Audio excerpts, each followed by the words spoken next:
Good evening. I would like to call to order the Keizer Budget Committee. It is Monday, May 11th, 2026, and ask our city recorder to please call roll. Jane Herb.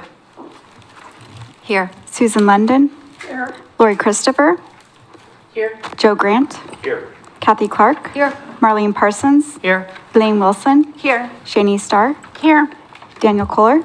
Here. Bruce Anderson. Here. Kyle Duran. Here. Melissa Martin. Here. Sarita Cross. Here. Jonathan Thompson. Here. Thank you very much. We will now begin with the annual volunteer recognition from the Volunteer Coordinating Committee.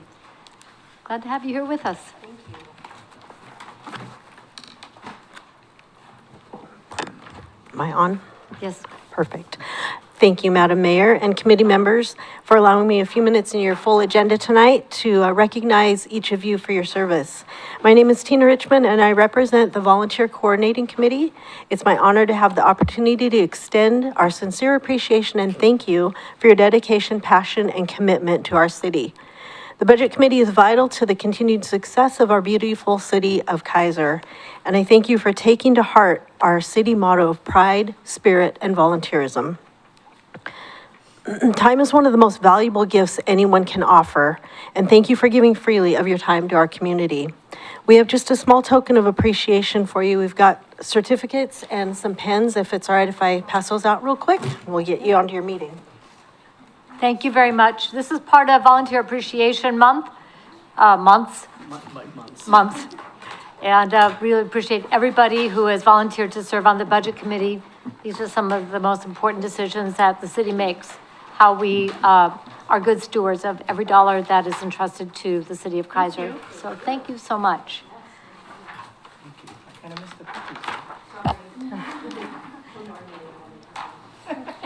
She makes amazing cookies. Well, okay then.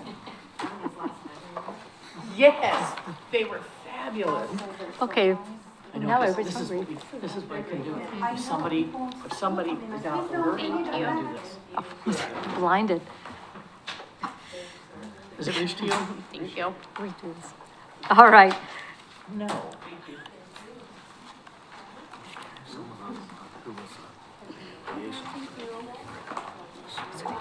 What I'd like to do now is to go through the process of election of Budget Committee Chair and Vice Chair, and the nominations are open for Budget Committee Chair. Council President Starr. I nominate Councilor Marlene Parsons as chair and Elaine Wilson as vice chair. Second. It's been moved and seconded to nominate Marlene Parsons as chair and Elaine Wilson as vice chair. Are there any other nominations? Motion to close nominations. So moved. Looking for a second? Second. Nomination, motion to close nominations, moved and seconded. All in favor, aye? Aye. Aye. Opposed, say no. Motion passes unanimously. Looking for acclamation to approve the slate of nominees, Marlene Parsons as chair and Elaine Wilson as vice chair. Need a motion? So moved. Second. It's moved and seconded to elect Marlene Parsons as chair, Elaine Wilson as vice chair. All in favor, please signify by saying aye. Aye. Aye. Opposed, signify by saying no. Motion passes unanimously. Marlene Parsons, the gavel is yours. Thank you. Guess I need to have my mic on, huh? Helps. Okay, the next item on our agenda tonight is approval of the budget calendar, and that will be on page, I have it here somewhere.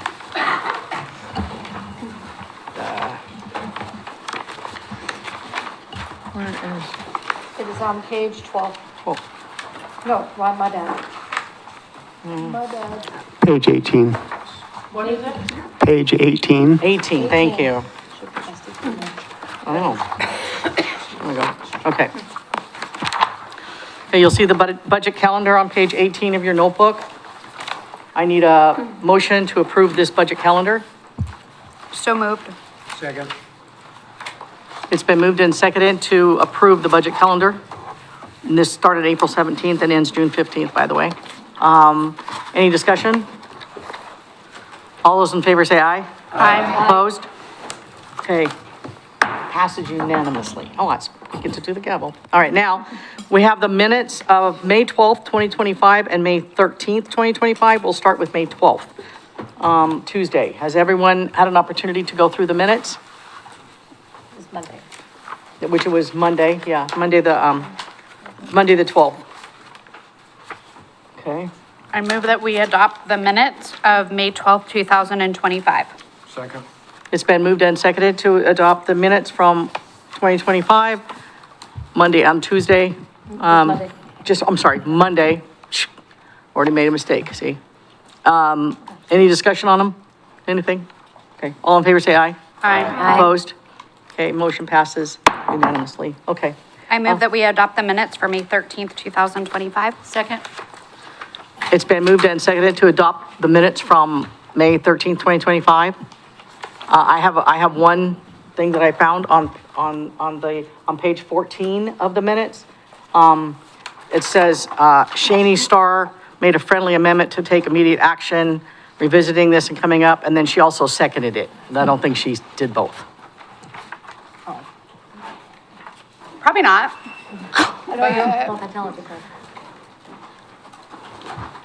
So we'll need to, So we need to, approve it as amended, right? Just go back. Where's do we have Joe? the correction? The correction. Oh, yeah, we don't know who that is. So can we do that tomorrow? Can we do it tomorrow? Okay, we'll do it tomorrow. Great. So we'll pass that one. Okay, So withdraw my motion. thank you. Oops, okay, thank you. All right. All right, next is the city manager budget message. City manager. Thank you, Madam Chairman and members of the Budget Committee. Very grateful for your service here over this coming week, and good to see you again following last year's. The focus of this budget is to maintain the quality of life that our residents have come to expect from the city of Keizer, and to get us towards long-term fiscal sustainability and a structural balance. The council and budget committee have used every last measure to put off passing on additional costs to our residents, which in their best interests. And I think both staff and our residents appreciate that. That included using drawing down our fund balances to the minimum levels that we need. It involved using some of the federal funding, again, to delay having to pass off increases to residents, and other measures. We've exhausted all those, and this is the year of reckoning for our budget, where we have to make some difficult choices to get us back to a structurally sustainable budget where our revenues are matching our expenses.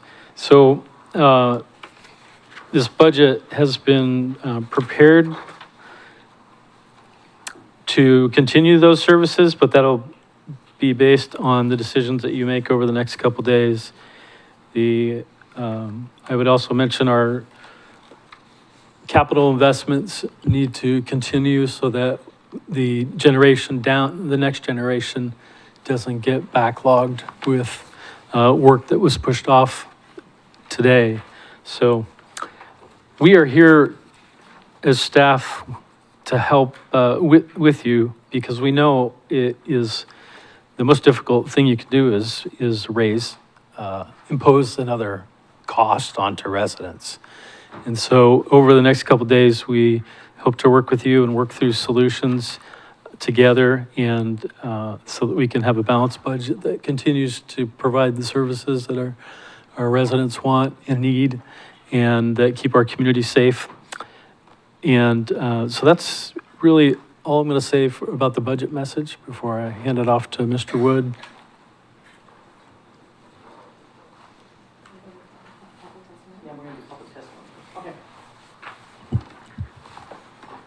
Thank you, City Manager. Okay, now is the time for public testimony. I do have two letters that we need to put in the record. One is from BJ Toy about the Keizer Community Library, and the other is from Michael and Deborah Johnson, and opposition to fee increase. So make sure those get into the record, please.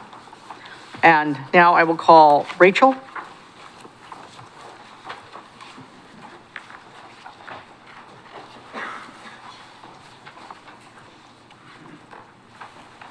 Please state your name and city of residence, please. My name is Rachel Music, and I live here in Keizer. I actually live over by the Country Glen Park. That's what I was going to talk about today. We're in desperate need of improvements for that park. Our park, I'm part of a Gupster Park Mom group. We meet there every Wednesday after school. They've been doing it longer than I have, but when I was invited, my son was already 6, and so he's 11 now. So we've been going for several years. He's actually getting ready to graduate from elementary school. So he's a little sad because park moms meet before middle school gets out. But he's very excited for the end of the year party. And some of the things, but since we've been going there, we've moved here when he was 2, so that was 9 years ago.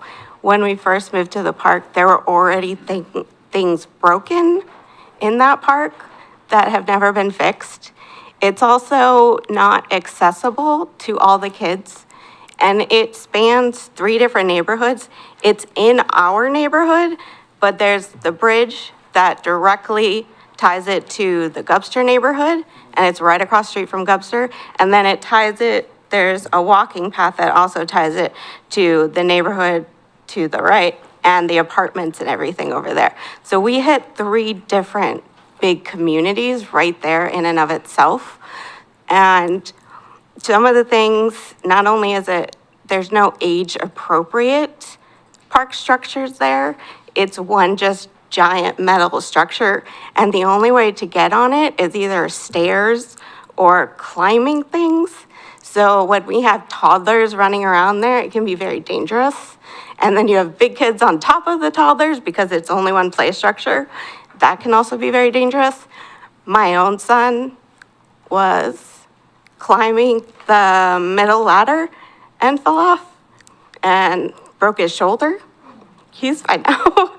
But that's the only way to get up. So it was just an accident.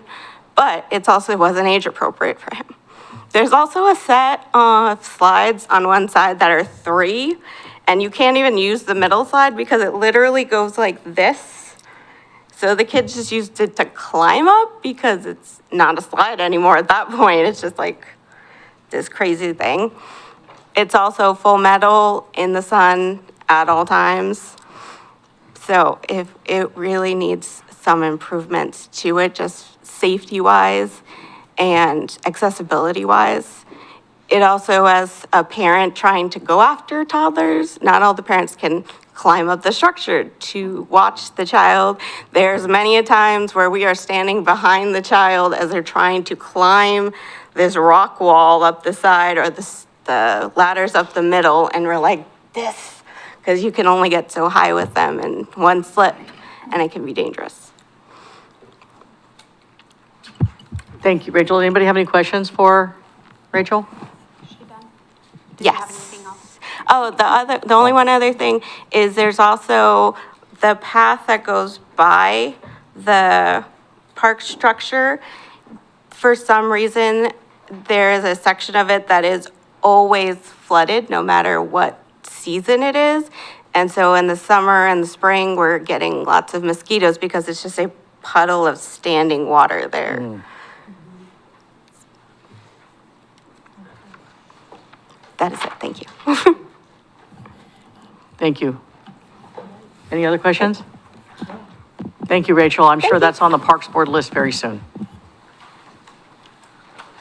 Mr. Welsh, you're up.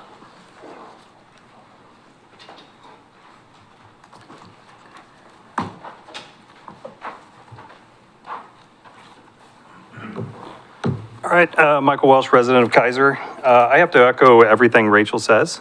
She was one of the first people to welcome us into the community. We live right across the street from her family. My daughter and her son play together all the time. I've gone to the Park Moms group more than my wife has, just because I have more of opportunity to be there in the Wednesday afternoons. Wednesday afternoons, that park gets crowded. There's a lot of kids using the structure, a lot of kids playing in the park. And like Rachel said, the age range varies from very little to almost middle school. So I want to urge everybody to keep the Country Glen upgrades in the budget. I think they are necessary to phase out that aging equipment, get something a little more ADA accessible, a little more safe for the kids that are utilizing that park. It's been very frustrating to see the neighbor park down the road. While it's great for that community, you know, Bob Newton's getting all the upgrades, and it looks great. Country Glen was due, and I would like to see those commitments remain in place. You know, it's not a nice to have, you know, it's a safety issue, and it's about enrichment activities for our kiddos. So, that's all I have. Thank you. Okay, anybody have any questions? Great, thank you, Mr. Welch, appreciate it. That's all I have signed up for public testimony tonight. Is there anyone else that would like to come up and share? Jennifer?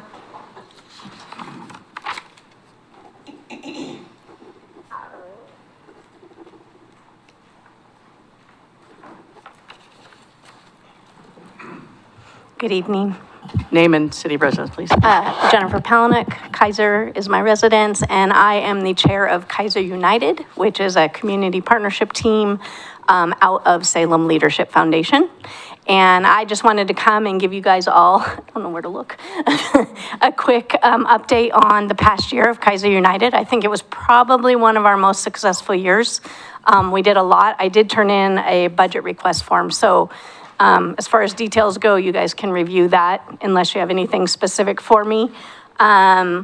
Just as some examples, this month we focused on mental health. So we're seen in green today.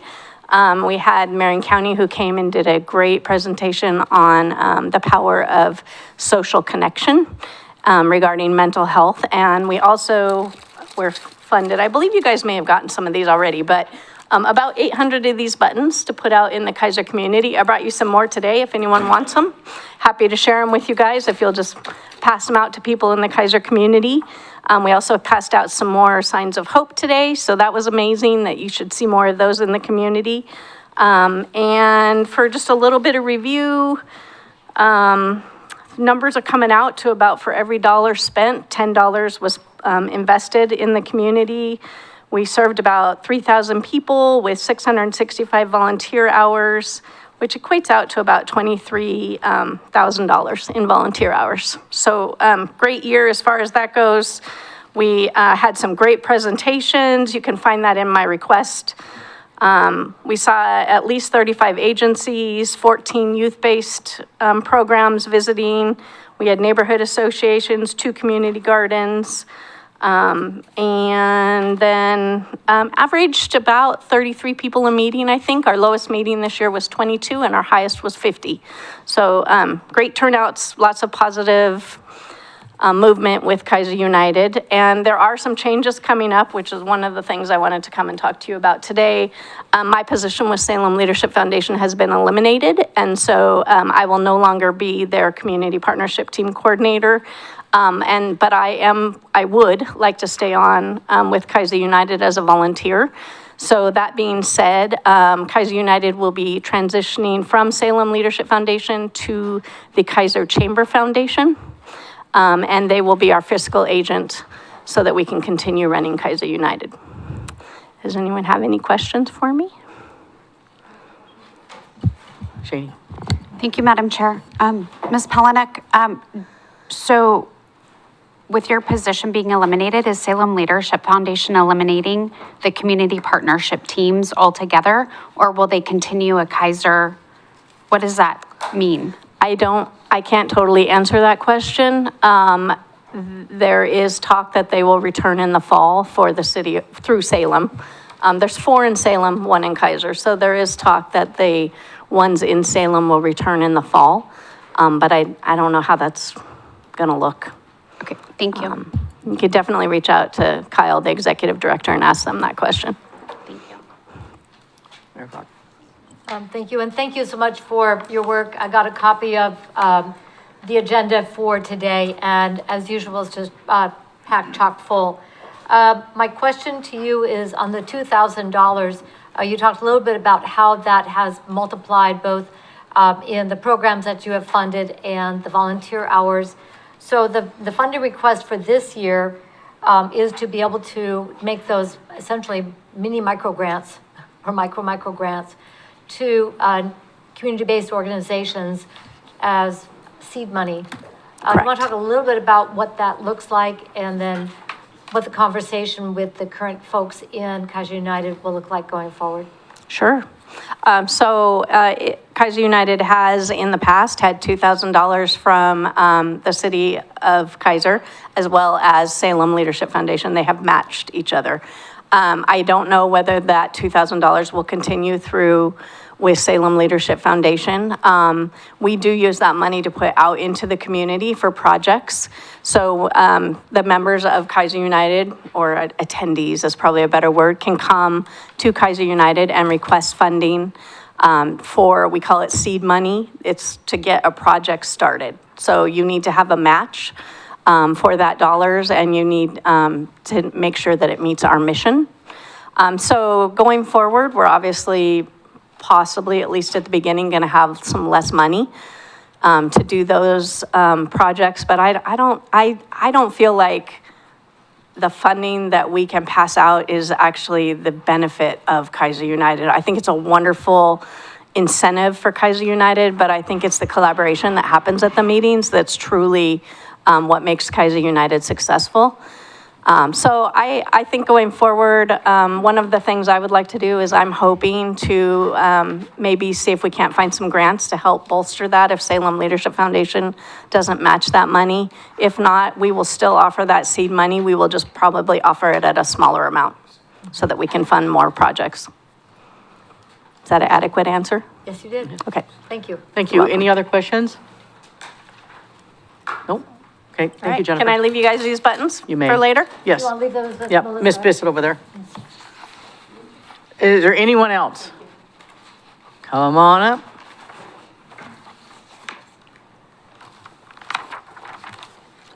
Name and city of residence, please.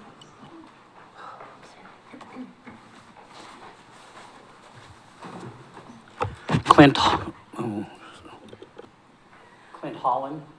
and I live on Shoreline Drive.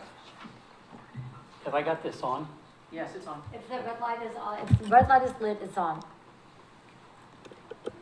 Okay, now it's lit. Yeah.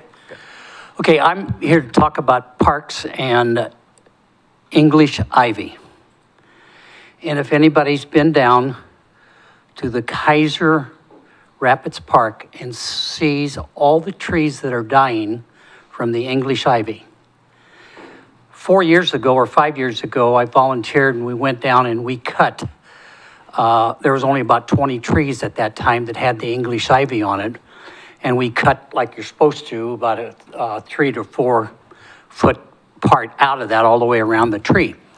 And city didn't spray to kill the bottom part.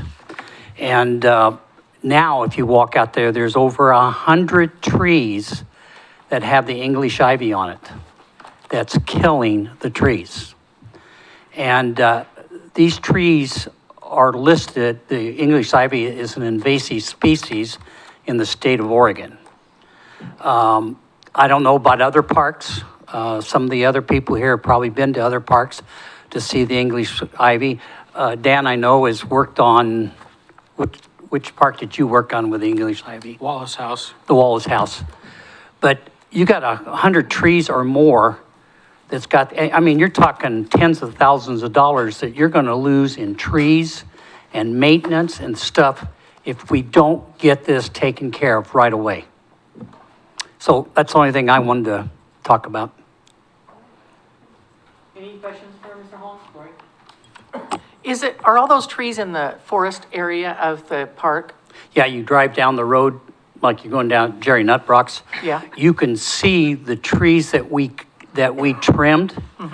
And some of those trees have died and the vines are still on it. Okay? So you can see probably 30, 40 of them right on the road that are dying. And I got to tell you this, it's strange. People don't understand it. You cut the English ivy, and after a time, it will bond right back with the ones that are still up on the tree. Even if it doesn't do that, the fingers on the English ivy get into the trees and they get their moisture from the trees, and that's what really kills the trees. And if it gets too high and stuff, there's nothing you can do but let the trees die. But there's so many of them out there that you can save right now. But you're talking a lot of money if you don't get this thing taken care of. Thank you. Thank you, Mr. Holland. Any other questions? Thank you, Clint. Yep. Okay, do I have anyone else? Awesome. We're going to go on to our agenda then and into the presentation and deliberation part. And we're going to start first with, well, this is the proposed draft budget will be presented in the order that you see on your agenda sheet. So the Administrative Services Fund is first, page 92 of your notebook. And Mr. Wood, this is yours. Thank you. Thank you, everyone. Before we turn to that page, if you could please turn to page 4. It's in section 1 of the binder.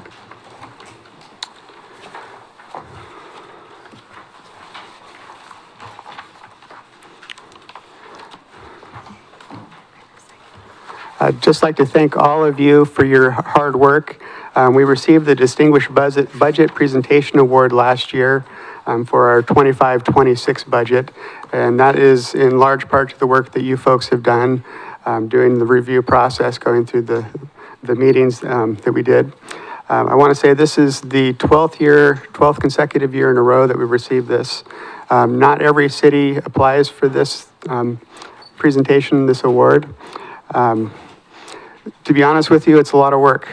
If we didn't do this work to achieve this award, really we would just have to do section 6 out of this whole binder. And section 6 would actually be probably about 20 pages. So just the amount of detail that we put into this really speaks to the transparency and accountability that the city of Keizer has with its residents. We go into much more detail than what is required by the state of Oregon. It's also actually probably more than is required for this award as well, just because we do want to have that transparency and accountability with our residents. This award basically has 4 different criteria. The budget document itself is supposed to be a policy document. It's supposed to be a communications medium with the residents. It's also supposed to be an operations guide, so how do we actually manage the city? And it's also supposed to be a financial plan. So I do appreciate all the hard work that all of you put into this, all of the city staff, all of the folks that I get to work with on a daily basis. If we didn't have the dedication of all of those folks, I single-handedly could not get this award. It would be impossible. So thank you, everyone, for your hard work. With that, if we could move to page 13, and that's in section 3.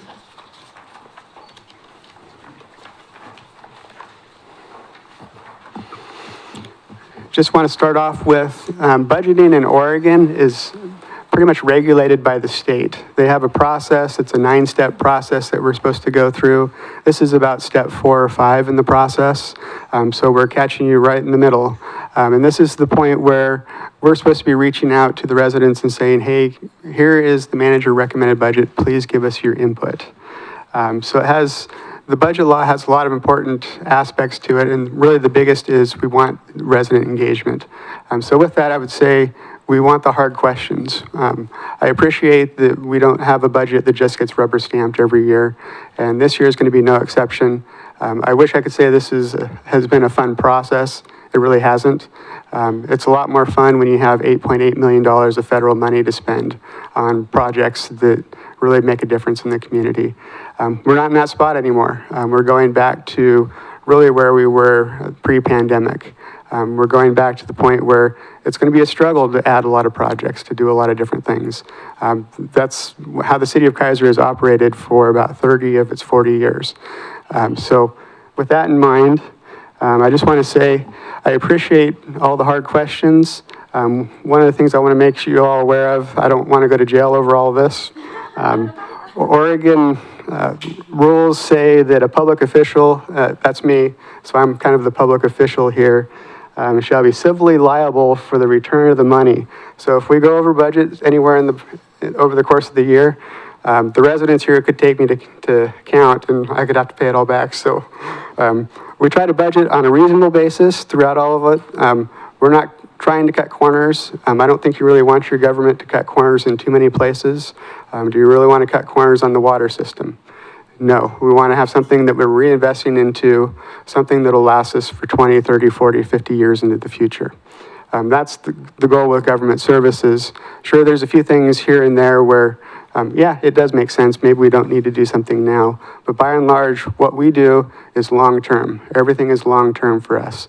That's kind of why we're on a cash basis. We don't do full accrual because we don't depreciate, we don't do those kind of things. We want to make sure that we have cash available to reinvest into our systems every year.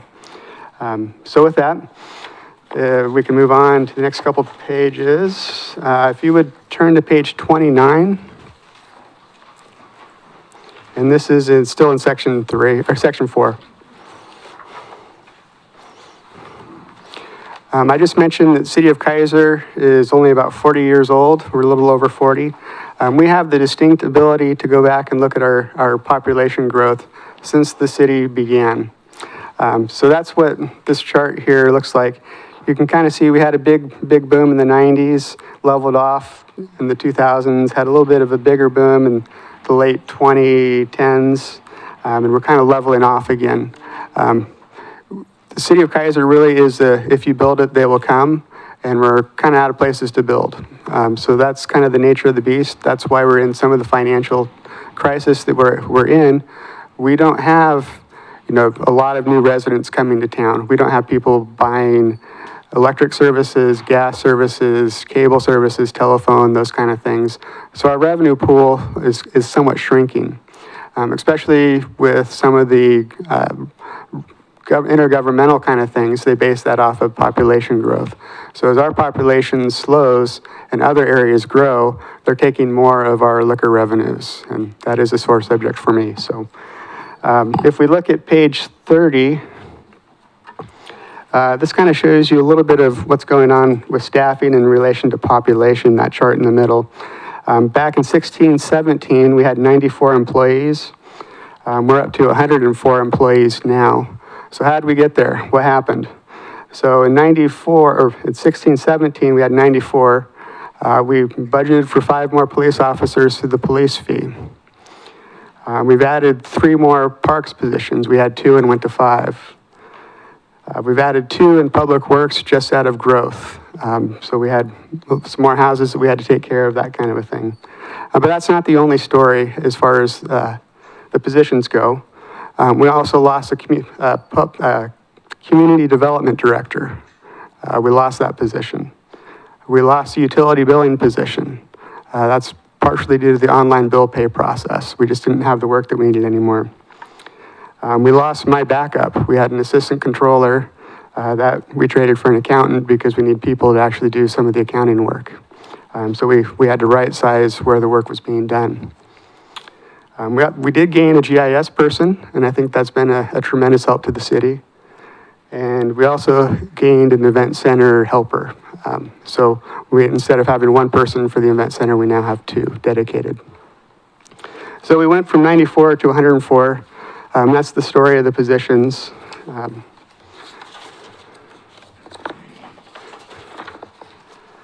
Moving on to page 42.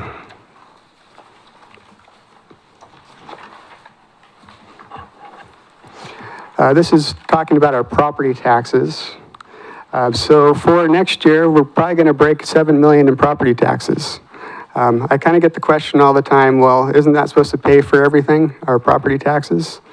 I wish it would. Our police budget, I think, is $12 million, and we're getting $7 million in property taxes. So that's why we're kind of in a spread. Property taxes haven't kept up. If you look at the bottom chart, it's comparing the market value to the assessed value. Market value went up pretty good, actually. If you're a homeowner, that's great news. If you're a home buyer, not so great news. So I guess it's 2 sides of the same quarter. So that's where we are with property taxes. Let's see, let's move to page 66.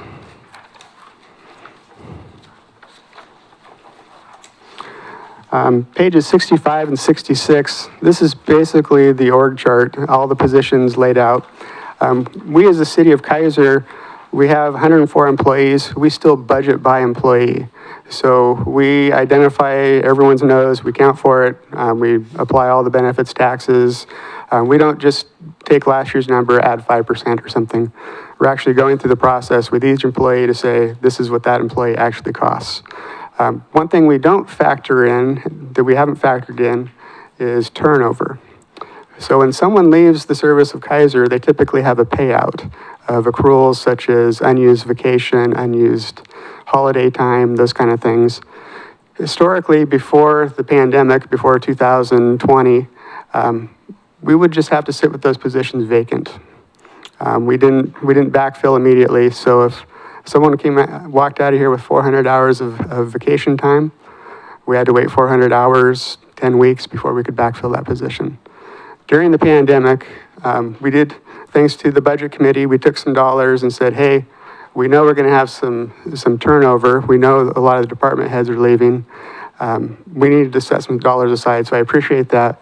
With those dollars, we were able to immediately backfill or have some overlap. We're really not going to have that grace going forward with the budget that we have before us. Like I say, we're budgeting to the dollar for each individual employee as we go through time. If you turn to page 68, some of the things that you'll see throughout all of the budgets, just some common trends. We did move forward with a 2.6% cost of living increase. Mentioned that was the CPI when we had our long-range planning meeting. As a reminder, for the unrepresented employees, that cost the city about $152,000. For the union, the Public Works Union, that costs $48,500. We're currently in negotiations with the police department, so I don't have any information as far as where that will ultimately land. Going back to the unrepresented employees, each 0.5% is about $30,000. So with the 2.6%, again, that breaks down to about $152,000. Another interesting thing you're going to see is, well, shoot, salary and wages are going up, but payroll taxes are going down. During the last year, we made a change with Paid Leave Oregon, and that's the reason. Previously, we had outsourced that to a third-party insurance company the first year, I think year and a half or so. And they came back with a cost proposal for the next year that was astronomical. And we said, this does not make any sense to stay with this. So we went back to the state program. So we're doing Paid Leave Oregon through the state of Oregon at the rate that every other employer is paying. And that was a decrease for us. So that's why you're going to see a decrease in the payroll taxes. Then also you're going to see some kind of crazy wonkiness with workers' comp. We had some fairly big claims last year and the year before. So we're kind of returning what I hope to be a more normal level, but you're going to see some ups and downs when you start comparing previous years to the current year's budget. We're going to have to keep an eye on that just to make sure as claims are received, we may have to reallocate some dollars and pull out a contingency. So that's it. You guys can go ahead and approve the budget now. I didn't think so. Okay, we can move to the main meat and potatoes unless there's questions. Okay, we have a question. Ms. Martin? Hi, Tim. I just wanted to talk a little bit about the 2.6% increase in salaries. I know that times are hard for everybody. I can say that my spouse works for a public entity, and they're looking at a 0% increase in their salary right now because times are so hard for them. And I'm not suggesting that you guys take a 0% increase in any way, shape, or form, but I'm wondering if maybe as a group, we might consider maybe a 0.5%, you know, less increase, so that I guess my concern is what I'm hearing consistently in the community is that people are feeling like the city isn't tightening their budget and everybody else is having to tighten their budget.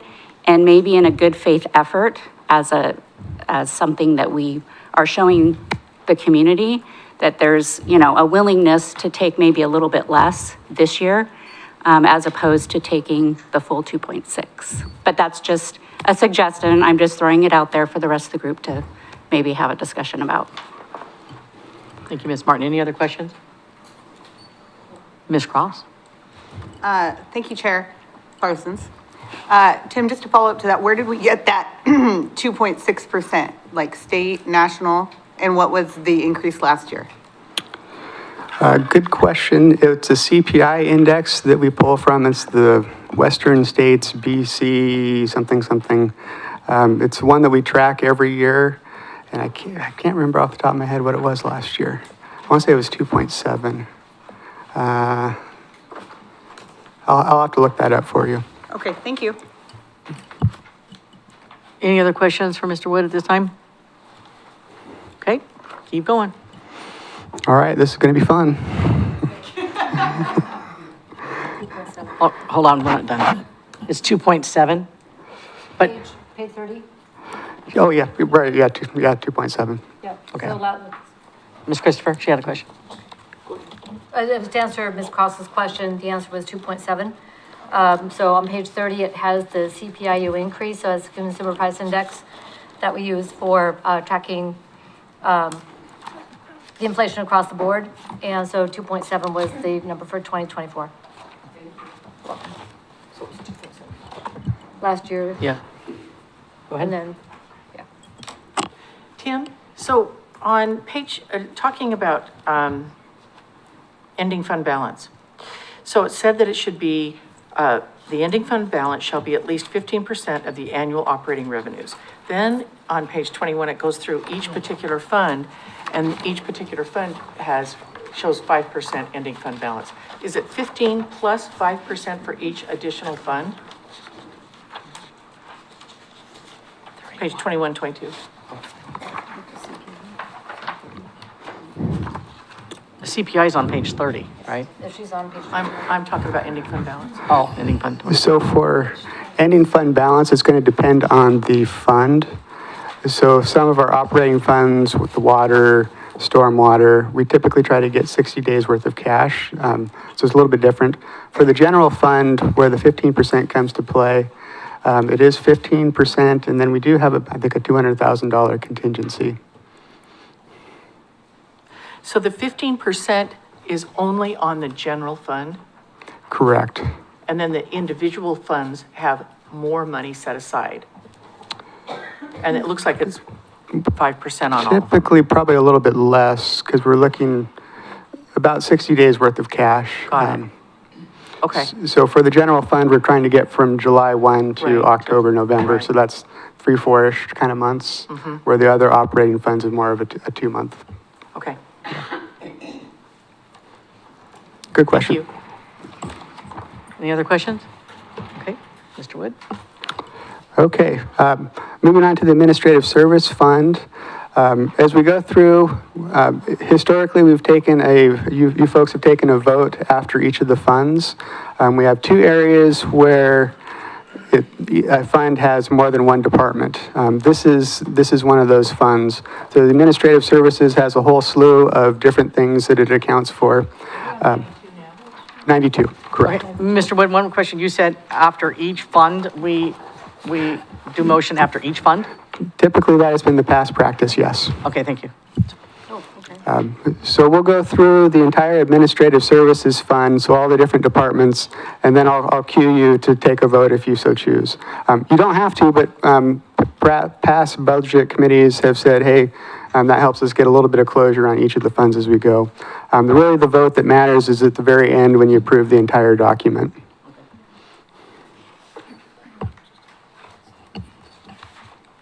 Getting live. Okay, page 92, Administrative Services Fund. This has all of the, kind of the overhead departments.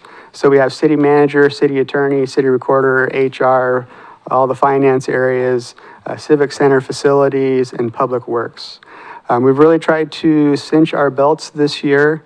If you look at page 92, line 28, personal services, it's only going up 0.7%. So we're kind of holding the line as much as we can.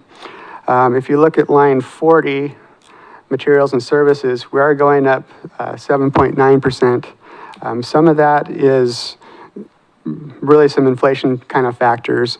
Other things are we're adding some costs back regulatorily that we have to, and also some reserves that we've had in the past that we need to reinstate. And when I get to those areas, I'll kind of talk you through those. As far as the capital outlay goes, we're really kind of cinching back. We've got some decrease in IT. We do have a small increase in Public Works Administration. That's to cover the Public Works shop. We have some tile and carpet that needs replaced for some safety issues that we have over there, so we don't have any tripping hazards. But again, once we get to those areas of the budget, I will let you know. So that's kind of the overall administrative services. Like I say, total requirements are increasing 3.3% for this entire fund. If you want to turn to page 94, we can talk about the city manager budget. This budget accounts for 1 FTE. Basically, it has some personal service, payroll kind of costs, and then travel, training, and insurance. Basically, not a lot of changes to anything other than the cost of living increase and the payroll tax decrease. So that's the city manager's budget. Yes, go ahead. Mr. Anderson. Sorry, Tim, just a general question here. As I was going through this, doing my homework, just to be clear, when we're looking at the change from the prior budget, and I know this is obvious, but we're comparing the proposed 26-27 budget to the one that was approved in 25-26. There was at one point where I was comparing it to the column next to it, and I'm going, that does not calculate. So I just want to make Right. You're correct. That's a good thing to point out. What we're trying to work through is similar services. So we want to maintain, hey, this is a service level that we said with the 25-26 budget. This is rolling into 26-27. This is same service level. So we're trying to compare apples to apples. If we looked at the projected, we kind of compare apples to oranges if say there was staff turnover, or if a position wasn't filled, or something wonky really happened during that fiscal year. Yeah, A good question, good point. Thank you. Any other questions right now? Okay, go ahead, Mr. Wood. Moving on to page 96, City Attorney's Office. This accounts for 2 FTEs, and this is one of the areas where we added some costs back. We had budgeted $10,000 last year for legal service contracts, and we ended up stealing those dollars, moving them to the IT budget, and we did a test drive on an AI platform, artificial intelligence platform. That has actually saved the administrative staff quite a bit of time, helping us draft staff reports, those kind of things. However, we felt obligated to give Mr. Lindsay back his $10,000. And that's for any outside, external, third-party attorneys that we might need throughout the year. Shani? Thank you, Madam Chair. I don't know if this goes to Mr. Lindsay or if it goes to Mr. Wood, but in terms of test driving the AI platform for legal reports, what's the status of that project after the statement from the Court of Appeals using AI? Are you talking about just the idea that people are using AI and it's hallucinating and then creating poor briefs and things like that? I'm talking about the use of AI and their actual, court filings and the time that it's taking staff to, so I'm just trying to understand if we're going to continue down that path, or? Well, I don't use it for briefs or anything like that, so for actual court work. Okay. This is more for the production of sometimes letters, responses to complaints from just citizens in general. Staff reports themselves, running analysis and trying to, because I guess the AI, and City Manager Brown could talk about this too, but that particular AI dumped all of our meetings and even all of the audio from all of our meetings into the database, so it can be searched for the whole history of as long as we've kept those records. So it really is a research tool more than a generating, but I don't generate That's legal the- arguments or That's the documents. clarification I was looking for, more for Okay. research, not, Yeah, thank you. okay, thanks. Right. Ms. Wilson? And I will say this, Chair, Go if you don't mind recognizing me, that $10,000 won't necessarily be spent. In fact, I hope it's not spent. It was one of the reasons it was in a supplemental budget to use that way is because I've been super mindful of not hiring outside counsel unless we absolutely have to. And that would be for like a super expert on something if it came up. So it's just really earmarked just in case something comes up that I would be foolish not to try to hire an outside expert if I knew very little about it. So it's just a backup plan for me, but I don't look to spend it. Ms. Wilson? Thank you, Madam Chair. I don't know if it's Mr. Lindsay or Mr. Wood. So this AI tool we're using, is this our property? Is this something we pay monthly? And you said everything's being stored that. Do we have a backup in case that goes down if something happens? Thank you. Yeah. The answer is yes. We have that backed up because it's a cloud service. It is just a research tool, and it's really saved hundreds of hours in terms of pulling together the history of some action that we've taken or repeated action on the same item over the years. And it's very accurate. It'll give us the sources for every single part that it writes. So it's not generating content that's necessarily new. It is pulling content and putting it into usable form. And of course, we're always on the hook to make sure that it's our work at the end of the day, but it has literally saved hundreds of hours of staff time. And we are actually rolling it out to more employees just to save them time. It's enabling us to do more of the stuff that we couldn't get to there. Did I answer your question, or was there part of it? I have a follow-up. May I? Go ahead. Okay, follow-up. So is this, did we purchase the software, it's ours, that contents ours? Or is going to be a subscription monthly fee or something to keep that cloud and keep our files? Thank Yeah, you. it's a subscription service. Okay. So it's $10,000 a year, and we were their first client in Oregon. So they're going to keep us at that price. I mean, unless it goes down for their other customers, but they had a number of clients in California, and I worked with them on their prototyping in some of their research, and so they reached out to me. But now they have a lot of other clients in Oregon, and so they're also able to pull data from our peers, like Lake Oswego. I think Tigard is using it. There's quite a few clients now in Oregon, and so we can not only do research on our own data, but it'll pull data from other cities' websites too. So if you said, can you bring us an analysis on this tomorrow morning? I mean, we could run it, and we'd probably have an answer for you in the morning on what all the other cities are doing. So it's pretty powerful. Go ahead, one more. Just one more. So you said it's 10,000 a year, as far as you know. Do we have a contract? Is there anything in place and we know it's guaranteed their pricing for a period of time? Yes, we had an agreement, and we had them guarantee that price. How long? I think it's probably at least 5 years, but I'll ask it and get your answer tomorrow. Yeah. Thank you, Mr. Wood. Any other questions on this?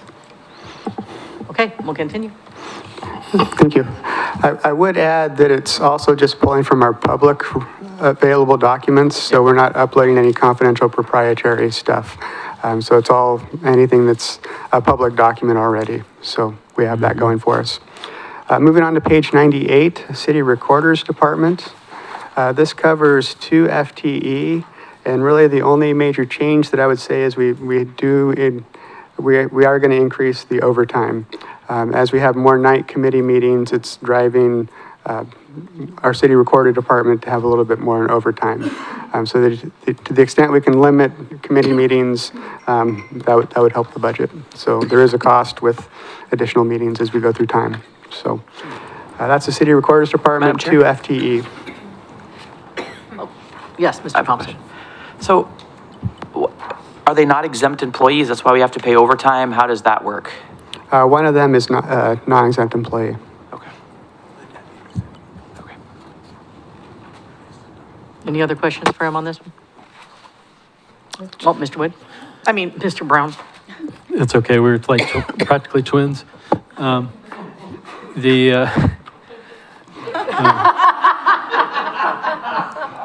just forgot what I was gonna say, actually. No, I was gonna say that, Ms. Bissett, the city recorder has picked up some of the task force meeting committees, the ad hoc committees, so that we didn't have to, pay overtime for the other staff, but. Okay, thank you. Anybody? Anybody? Nobody? Okay, go ahead, Mr. Wood. Okay, moving on to page 100, the Human Resources Department. Again, not a lot of changes. We have 2 full-time employees here. Again, all the materials and services are kind of keeping the belt cinched. Any questions on HR department? Shani? Thank you, Madam Chair. Mr. Wood, I noticed there wasn't any recruitment costs so my question's more clarifying. The recruitment costs when we have job postings, is that coded to every individual department? That is correct, Not yes. necessarily, okay, thank you. Good question. Anybody else? Ms. Clark? Thank you, Madam Chair. So, where's Mr. Cleaver? There you are. Oh, he's way down. He's way down there. I have a comment and a question. My comment is, I was really, really impressed when I read that our health insurance costs are about 5% increase for this coming year. I know agencies are looking at double digits. So first off, a huge kudos to you and your team, working with the executive leadership team on finding cost-effective and appropriate health insurance coverage and options for our employees, saving us a lot of money, but not compromising our staff. So that's my comment. My question has to do with, as you've been moving through the, looking at the salaries and so forth, one of the things that Ms. DePina would do was the ongoing salary survey. Can you let us know kind of where we are in our cycle on salary surveys?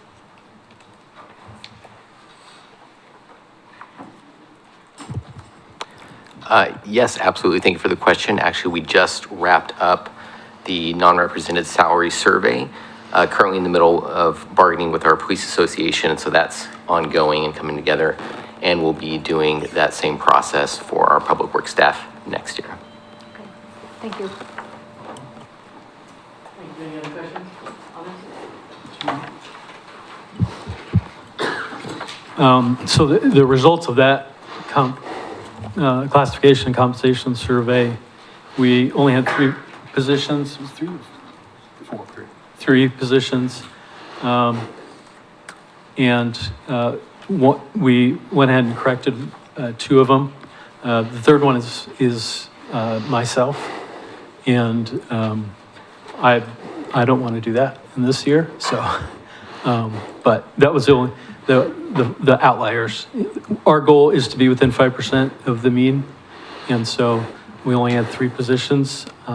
Unfortunately, one was turnover, so we didn't really see a financial impact to it. And then the one was just one that we really needed to fix, and so we did. And again, the last one was mine, so.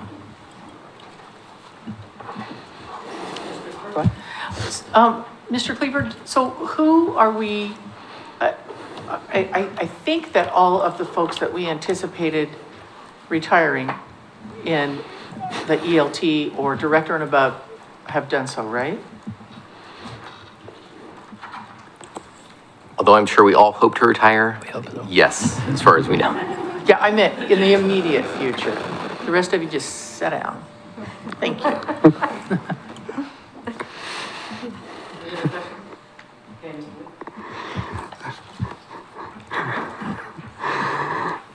I don't think accountants ever get to retire. We just go out of balance.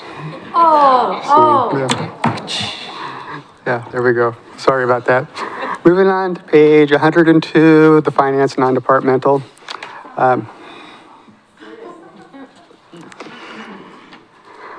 This budget provides for 4 full-time employees.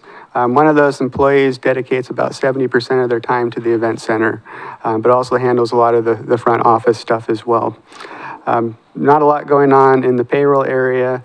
The audit fees and contractual services, you're seeing a big jump up. I guess I'm very thankful that we're receiving $850,000 to our street fund to do a project. However, it's federal money, and that's going to require that we have to do what they call a single audit. We're going to probably hit the threshold where we're going to have an additional audit report by our auditors, and that's about an $8,000 to $10,000 venture. So I'm very appreciative of the $850,000, but there are costs that come with those kind of things sometimes. So that's why you're seeing the increase in the finance department. With that, Ed, any questions? Thank you, Madam Chair. Mr. Wood, I noticed, so you have projected, you budgeted a 2020 in 25, 26, 4,000 for meetings, travel, and training. You're projected to only spend 2,500. Can you explain if we're not spending it in 1 year, specifically when it comes to like meetings and conferences and travel, and we're in a tight budget year? And I just noticed this periodically throughout the budget. Why are we continuing to budget for that if we're not spending it? Right, good question. I guess I've been bad. I haven't gone to very many conferences in the last several years, so I'm hoping to actually make it to one next year. So I guess that's really the answer. I've been doing a lot of online training to try to save money. So I would like to go to an in-person one. I got to figure out how to get about 80 hours in the next 2 months, so. Oh, okay. Right. Perfect, thank you. And I think that's pretty common throughout a lot of the different budgets. Okay, thank you. Yeah. So Tim, the person that is 70% to the event center, that's in addition to the 2 employees that we have in the event center? Correct, And yeah. So why?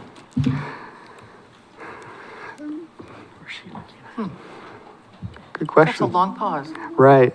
I guess part of it's just tradition that we've always budgeted this way. Whenever someone has a split salary, we typically try to get it all in one place so we can keep track of it better. Historically, probably before 2014, 15, say the finance director, my salary would actually go to 7 different funds. And you could never figure out how much does the finance director actually make. So we collapsed it all together, created this administrative services fund so that we could have better transparency to the residents to say, hey, this is what it costs us. As far as the event center, we've just had the need. But what do they do? Are they doing? They're doing a lot of the contractual. Okay, contracts. Yeah. That was my question. They're following a lot of these things through the process. We kind of have a marketing and initial contact, and then once we get that pretty well established, we pass that information on, and she's really following up on insurance, alcohol contracts, those kind of things. Okay, thank you. Ms. Cross? Thank you, Chair Parsons. Okay, Tim, I adore you. I'm just going to lay it out there. And this is one of your favorite nights, and when it's over, it's so great. I'm just going to say, are we open 7 days a week? We are. Okay, when did that start? We are. When did it start? We have an event set Sunday, actually. Oh my gosh, that's so fantastic and exciting. And when did that officially start? This Sunday. Okay, Kyle, that was not me. You ratted me out. Because you knew that was coming. Well, actually, we have had Sunday people for a long time. We have the Orchid Society has been meeting on Sundays once a month for Okay, that's a great. That bazillion makes years. me feel great. Yeah. That makes me feel great about that 2.75. Yeah. All right, wonderful. Thank you. I think it was last week, Last week it started? and he said we are officially open on Sundays. Okay, perfect, great, thank you. Yeah, it's a real good question, though. Historically, we have not had the staffing. We're in a great spot as far as event center staff goes. We have a whole fleet of on-call temporary folks. It's just... Great, yeah, not to beat you up on it, Right. but kind of to beat you up on it. No, I appreciate it. Okay. Yeah. Okay, thank we're you. going to step in the ring. It's good. I appreciate it. Okay, thank you. That's great. That's great news. Mr. Duran? Thank you. So I have a couple questions here. In contractual services, last year you budgeted 16,000, you only used 12,000, but you're budgeting 16,000 again this year. Is that, you have some specific things that you're gonna do this year that you Which did budget last are you looking at? Which page? year? Page 104? Oh, we're not. Oh, we're not there yet? Oh, I'm sorry. I was looking ahead, sorry. Well, When shoot, we now get I have there, to I've address got the a question. couple questions. Yeah, put a pin in it, we'll strike that remark. Any other questions on the, page 102? Okay, now you can move on. All right. Page 104. Good question. We actually picked up a service contract. We have two employees, two FTE within the IT group. We also service about 5 or 6 different entities outside of Keizer as well. We help City of Hubbard, Sublimity, Staten, League of Oregon Cities, Turner. I think I'm going to miss someone. Well, anyway, we have a whole bunch, Staten. So typically what happens is they call us and say, hey, can you provide some IT support? We enter into a 1-year agreement with them. Every year we look at the cost and say, okay, yep, it's going up by 2.6%. That's cost of living increase. We pass that on to the folks. We've had the availability, although it's getting very tight now. The IT folks would really say, hey, can we get another half-time, maybe even a full-time? If we had that person, we could sell them to other agencies. We added the additional IT person probably 2017-18 with the idea that we couldn't support fully funding 2 IT people. So we said, hey, let's reach out to other agencies. And we got about half-time commitment from those other agencies to pay for the benefits. What does the City of Keizer get out of it? We get 2 IT people that can address anything. Other agencies get 2 IT people that can help them work through their IT issues. Typically what happens is when a new entity comes on, there's a lot of work to do.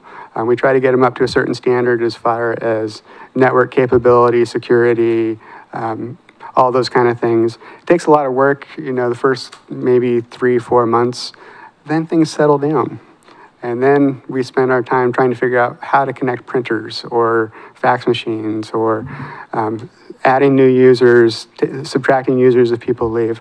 It's really a maintenance and it doesn't require a lot of time. I appreciate that we kind of have that insurance policy of 2 IT people when we really couldn't afford it back in the day. And at some point it would be really cool if we had a IT network hub here that everyone would come to and say, hey, help us, and we would have a fleet of IT people to help everyone. It would make the region much better off. And I think maybe someday when we get past our budget woes here, that'd be something to consider. So that's the long and short of the personnel. As far as the specifics in here, so contractual services, hey, let's look at that one. We entered into an agreement mid-year, so what you're going to see is the annualization going into the next year. Our IT people get a little nervous when they do a lot of the high-end server maintenance, those kind of access points, a few of those kind of things, that we hire that out and we get professional people that deal with that kind of stuff every day. Our IT folks are pretty much generalists. They can handle a lot of everything, but they don't want to get too deep into everything either. So that's the explanation for the contractual services. Software, you're going to see that pop up.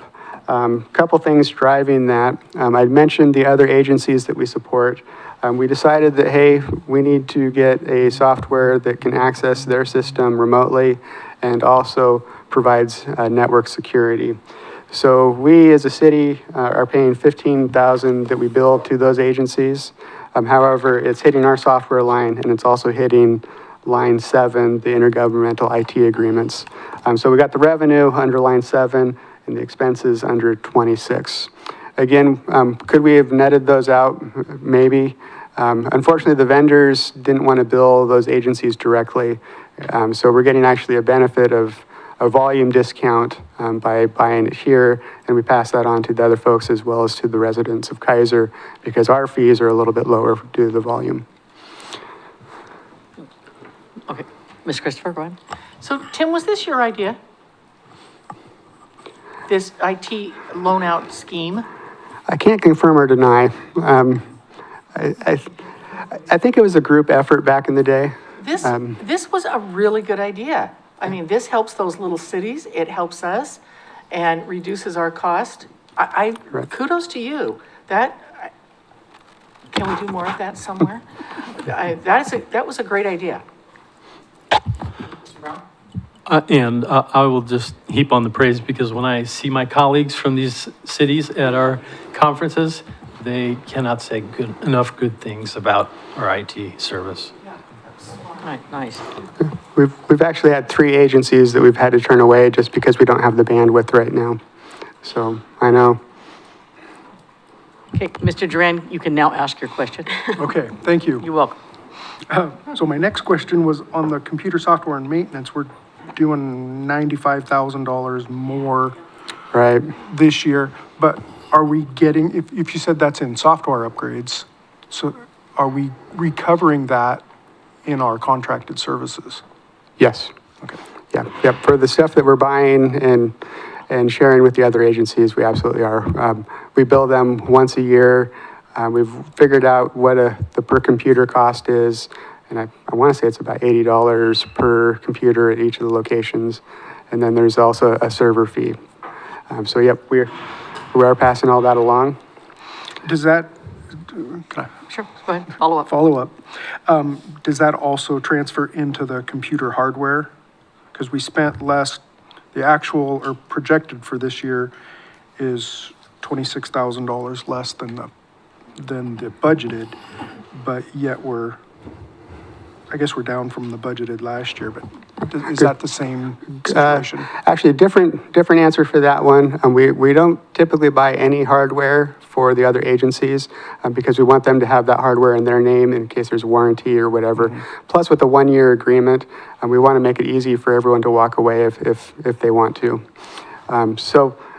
Moving, well, I got a little bit more on the software if you want to hear that. Sure. So like I say, there's about 15K increases due to the software we're getting for the other cities. We have about $11,000 for website compliance. We talked about the ADA requirements for websites. So we have that in there. Even though the deadline has been pushed out, we still need to start work on it now to be able to meet all the deadlines. Then we also have an $8,000 contract software.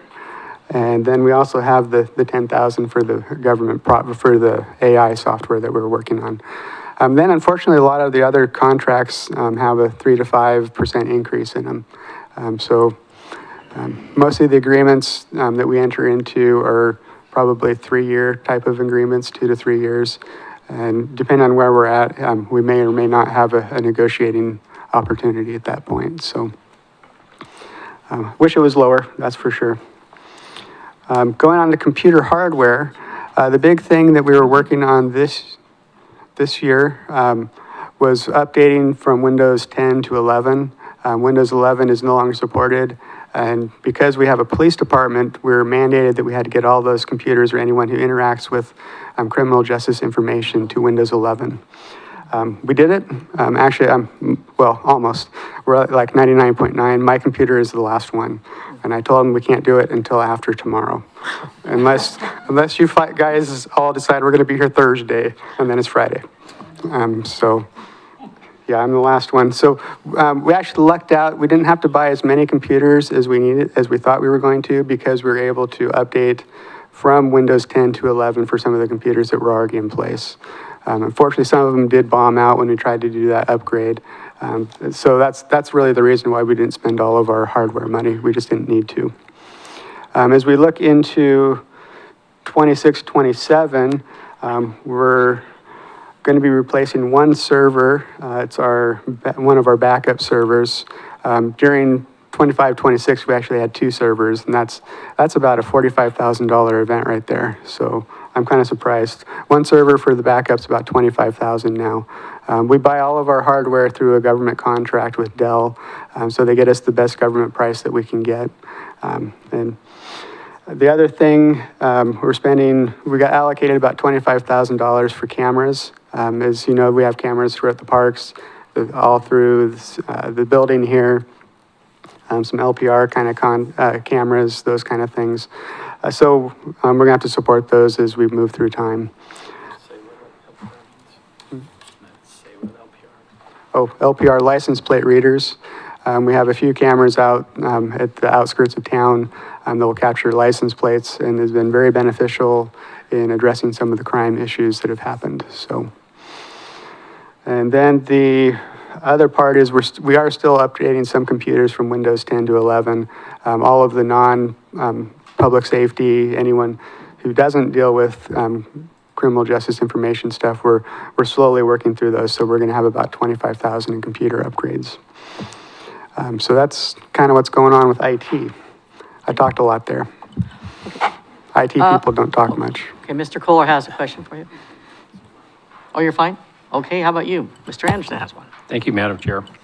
Yeah, since you're not asking, I will. No, this is just something that I was curious about. On line 33, that committed for operations amount went down pretty significantly. Just curious. Gosh, I was hoping no one would notice. Actually, I've been trying to move all of the committed for operations, all the ending fund balance, all to the general administration bucket. So really, it's not disappearing, it's just moving. So at the end of the day, it doesn't necessarily make sense to have a fund balance by department. It just makes sense to have a fund balance by fund. And so I'm trying to get it all into the same spot. And sometimes my accounting gymnastics doesn't work. And that $200 that you're seeing there was supposed to go away, but I don't know. So I think it's rounding. It's rounding. So yeah, good question though. Good catch. Any other questions on this fund? Okay, proceed, please. Okay, moving to page 106, utility billing. This accounts for 3 FTEs. As I indicated earlier, we actually, when I first started here, had 5. We lost a few of them. Well, the nature of the work changed, and we've automated a few things like credit card processing, also online bill pay. That's really reduced the workload of these folks. City Council at their last meeting has been talking about going to monthly billing. I brought it up and had 3 heart attacks. Right now, just looking at hard costs, we're up to about $300,000 of what it would cost to implement monthly billing versus bi-monthly billing. I'll have a more formal analysis later in time once I'm able to put it all on paper. But we're talking things like meter reading. Instead of reading a meter 6 times, we're now reading it 12 times.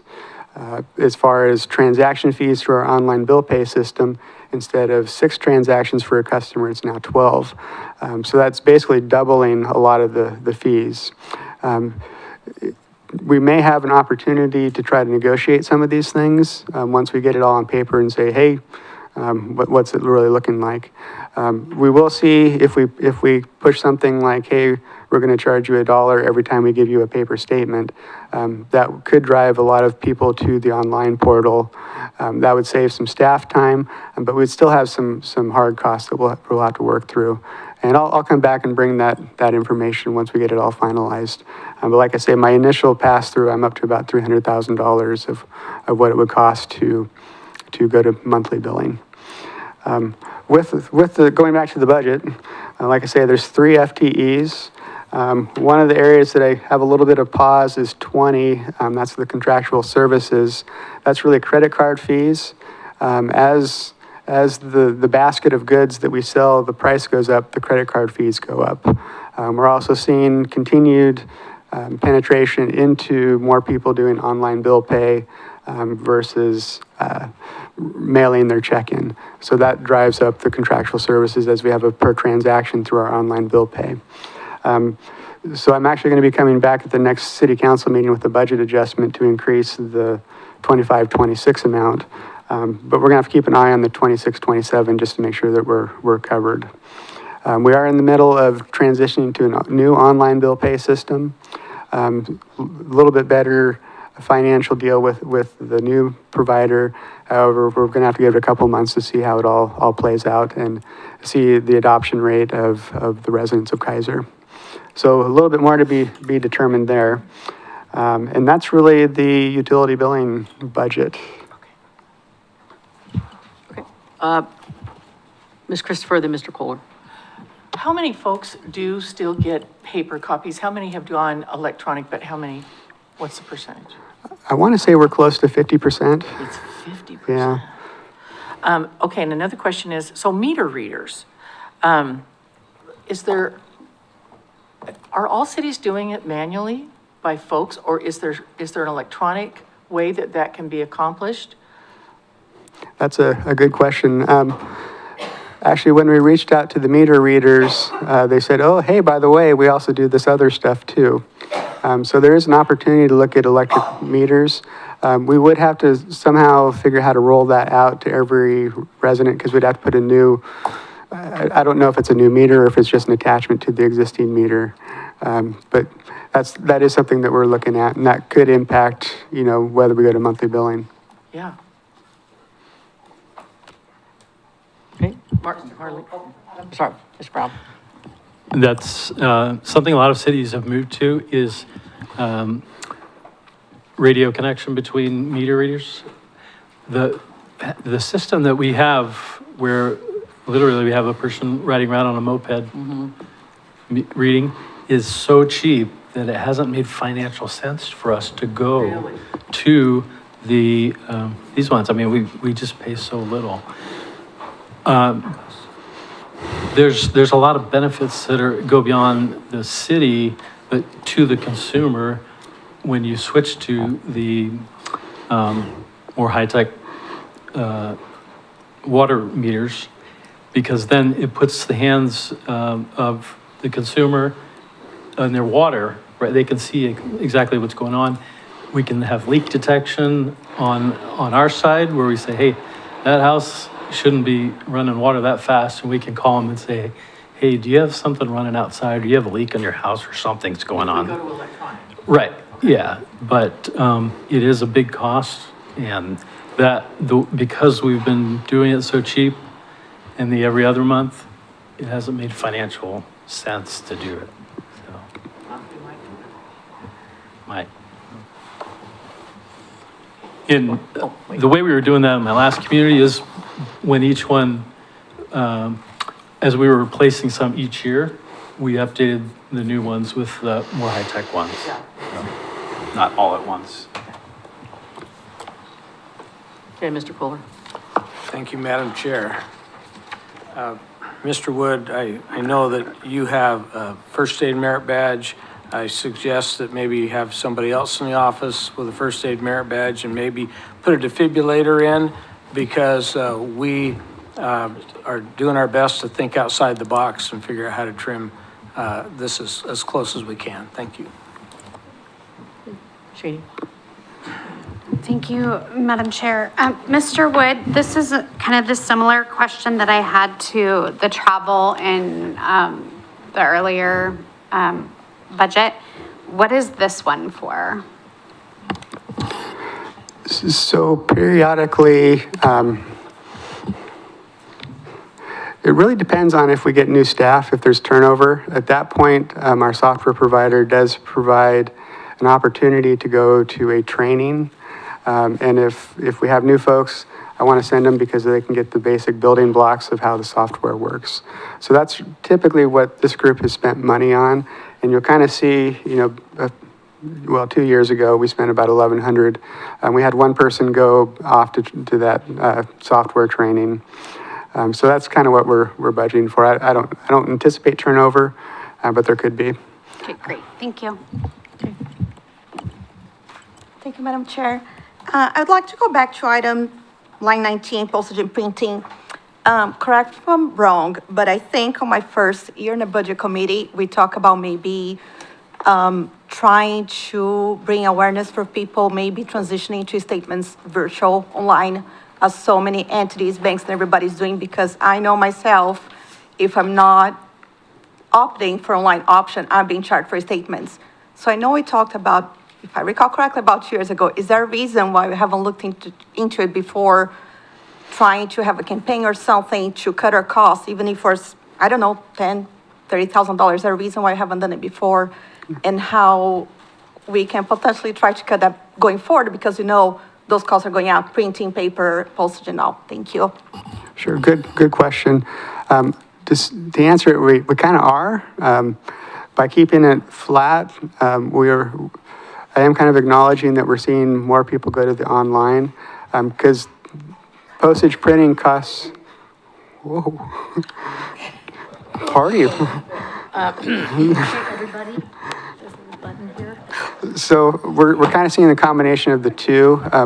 The three folks that we have, they're always chatting up everyone on the online bill pay process and getting them connected and signed up and offering paperless statements, all that kind of stuff. So we're actually seeing the cost of that stuff going up, but our budget dollars are still kind of remaining flat because we're seeing people move to the paperless. Can we be more aggressive? Yeah. Okay, so should we? Yeah, we probably should. Up 80,000? Yeah. Thank you. You're welcome. Yes, Ms. Cross. You. Chair Parsons, I forgot your last name for a second. Okay, not to beat a dead horse, but I'm gonna beat the dead horse, and that's the last time I'm gonna bring it up because I keep looking over this travel, because I keep adding up over my head again and again, the travel that we're not using. And I know that Adam uses it, and I know that Joseph uses it, and he's very aware, and I'm going to say that even the last time when you were going to travel, you said, hey, if people don't want budgets tight, and if you don't think it's worth me traveling, you did say that, so. But we're up to like $32,000 right now, and we're not even through our first thing, so. When Miss Martin is saying things about COLA or cost of living, and they, like, all these things add up, so. Thank you, Shani, for bringing all those little things up. Thank you. Any other questions? Okay, Mr. Wood? Okay, moving on to page 108. This is the Public Works non-departmental folks. This is the overhead for Public Works. This covers 4 employees. Again, you're going to see a big drop. We had a change in Public Works directors, so that explains the majority of the personnel service changes. As we look into, well, let's just go to 23, meetings, travel, training. Let's just do this. With the change in Public Works Director, I wanted to give the new Public Works Director an opportunity to use their travel training budget. The other line item, 26, shop utilities, that's going up. We're gonna need to keep our eye on that one to make sure we captured enough.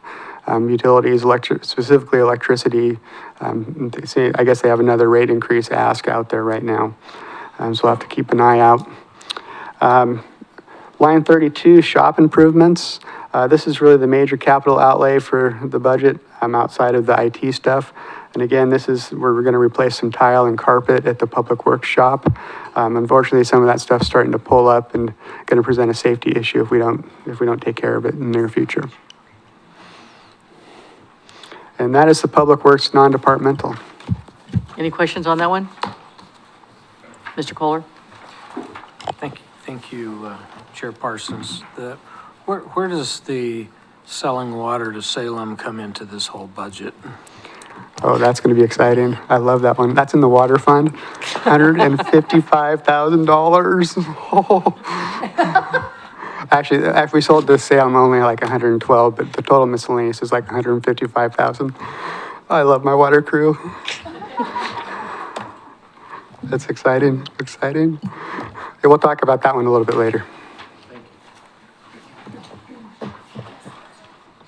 Any other questions on this one? Okay, Mr. Wood? Moving on to page 110, Public Works. This is Civic Center facilities. We have 1.1 people that maintain basically this building outside of the event center. So that is really what the personnel costs are for. Contractual services, you're seeing a fairly big pickup. We have some inspection costs that we have to do every year. And those, unfortunately have increased in cost, and they're going to be hitting us. We don't have to do them every year, but next year is the year that we do have to do them. So we're going to see a spike in that year. Line 33, we're not going to be doing any improvements here. We've pulled in the line there. Line 38, this is our contingency line item. Again, we're trying to add dollars to that. This building, I think, was a $20 million-ish kind of building back in the day. So we have a $700,000 contingency. That's for things like the HVAC system, for the roof. Probably at some point we'll repaint the building and pull some dollars out of there when the time comes. But we're trying to put away a few dollars every year to meet those obligations. Mayor Clark? Sorry. I have a question. So, on that, essentially sinking fund, so we're putting money away for the maintenance of this building. So, next year, would you have for us maybe a list of what you see coming? We could do that. I actually have a list and I forgot to bring it, so, yeah. You already have it. It's prepared. It may need a little bit of updating, but yeah, we have something that I look at and I think, oh, I wish we had more dollars in the bucket. Wish we did too. Okay. The lighting system. Yeah. So, A, I hope it's on the list, and B, have we talked to Energy Trust about a grant? That was actually going to be my comment. The ballast lighting system here, with all the light bulbs going away, we're going to have to redo everything, and that'll be part of this come out of this reserve when we get to the time. But yeah, we will be reaching out to anyone that can give us some money. Energy Trust is a good partner. And start soon. It takes a while. Yeah. Thank you. Ms. Cross? I got like a three for you. Okay, first one, I know you have this big contingency, and I know HVACs are big and whatnot, but our air walls are not the best, right? That's a big project. Like, that's one that's a 2 or 3 year, you gotta get out there. And I don't know if you've seen them flip walls at Expo Negocio, but it ain't the smoothest process when we have volunteers doing it, and we have people out and our wheels aren't even on the thread. I'm sure Tim's seen that. We got chunks in it, and at this point, I don't know if it's part of the design, and I mean that kindly. So that's one. My second part is we're paying facilities $76,000 a year for one person. That is correct, yes. Okay, I don't know about you, and I don't know if you and Adam have taken a walk through this. We could do a better job at that. That's just my talking to of our preventative maintenance, and I would look to city council, and I would probably say Ms. Starr would be a good one to have walk through with you. And civic center improvements, how in the world would we budget $0 to have 0 improvements in this facility? $0? Like, don't you buy a new stapler in your office? So that would just be something over $5,000. So nothing, over $5,000? At this point, we don't have anything planned. All the dollars are sitting in the contingency, so if something does pop up, Okay, well, like the I guess when we ballast. get to discussion, I'll bring that up, because I don't think there's any way. Did we fulfill the chairs and AV that we've been talking about for 3 years? Go ahead. That's a different budget. So this does everything outside of the event center. So, yeah, so I guess I'll Good just comment. save that for discussion points. Thank you. Mr. Duran, you have a question? No, that was my question, Oh, was okay. chairs, so. Oh, gotcha. Any other questions on this civic center facilities? Okay, moving on. The final piece of the administrative service budget is the general administration. This is kind of the junk drawer for the overhead costs. This is where we have all of our office supplies. This would be the budget for all of our staplers, paper clips, pencils, that kind of a thing. General postage, printing, if we have any things that go out non-utility related. All of the association memberships, so the League of Oregon Cities, Chamber, those kind of things. This also includes city council expenses, so the travel training for the city council. Let's see. We did increase the public notices a little bit, $500. We've had quite a few supplemental budgets, those kind of things that have required public notice. And then the big ones, the line 24 and line 29 are insurance. We actually got a good news. I think it's good news. We're only looking at about a 5% increase for our property type insurances. So I thought that was very good news after years of 7 to 12% increases. And that is the Administrative Services Fund. Go ahead, Star. Thank you, Madam Chair. I have a few, so I'll just go down the list. The first one, if we're categorizing, so tuition reimbursement, and I notice your introduction talks about this is a citywide shared cost, but we're breaking everything else out by department. Can you explain that one to me? Sure. We don't exactly know who's going to apply for the tuition reimbursement. Okay. And that's really the issue. Yeah. And when the funds are gone, they're gone. Correct. Got it. Okay, thank you. Follow up. Yep, go ahead.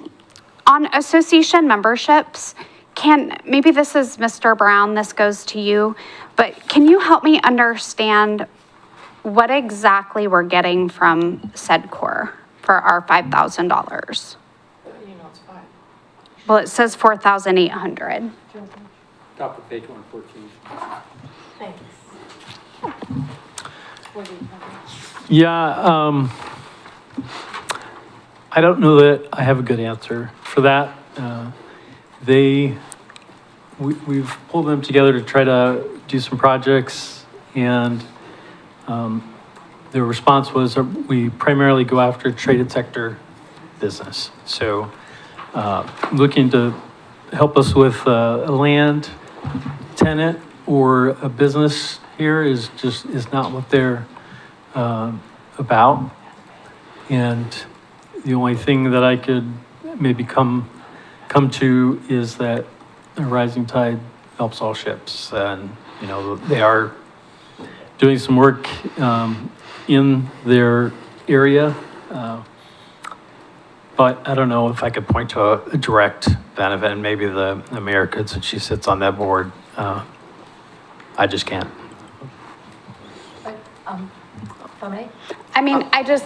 Sure, you can, but if as a member, we asked the question and we didn't get our city manager didn't get a good, a feel-good response or really felt like he got anything from them, as a member asking for support or services from the organization, it makes me wonder. That's a really, excuse me, it's a really good question, especially since we don't have a lot of traded sector within our economic opportunities within Keizer.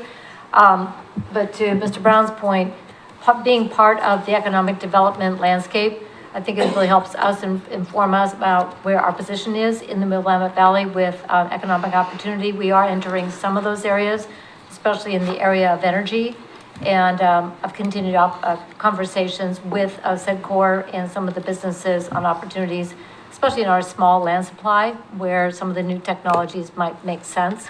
So have they done a specific project for us? No. Do we benefit from some of the networking and some of the projects done in other communities? Yes. And being part of the economic development landscape for the three-county region feels like being at the table rather than on the menu. Okay, great, thank you. I have a follow-up. Follow-up, she has a question. follow-up. Yeah, thank you, Madam Chair.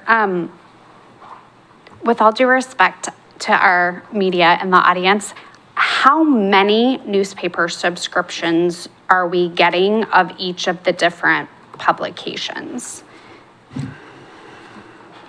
Because I know what I pay for a digital subscription to our media outlets, but what are we paying for a printed subscription and how many? Go ahead. Sure. I think we have 2 copies of Keizer Times, one for the public, or one for the, actually, yeah, 2. One for the City Hall break room and one for the police break room. And then I believe we have 3 Statesman Journals. Why?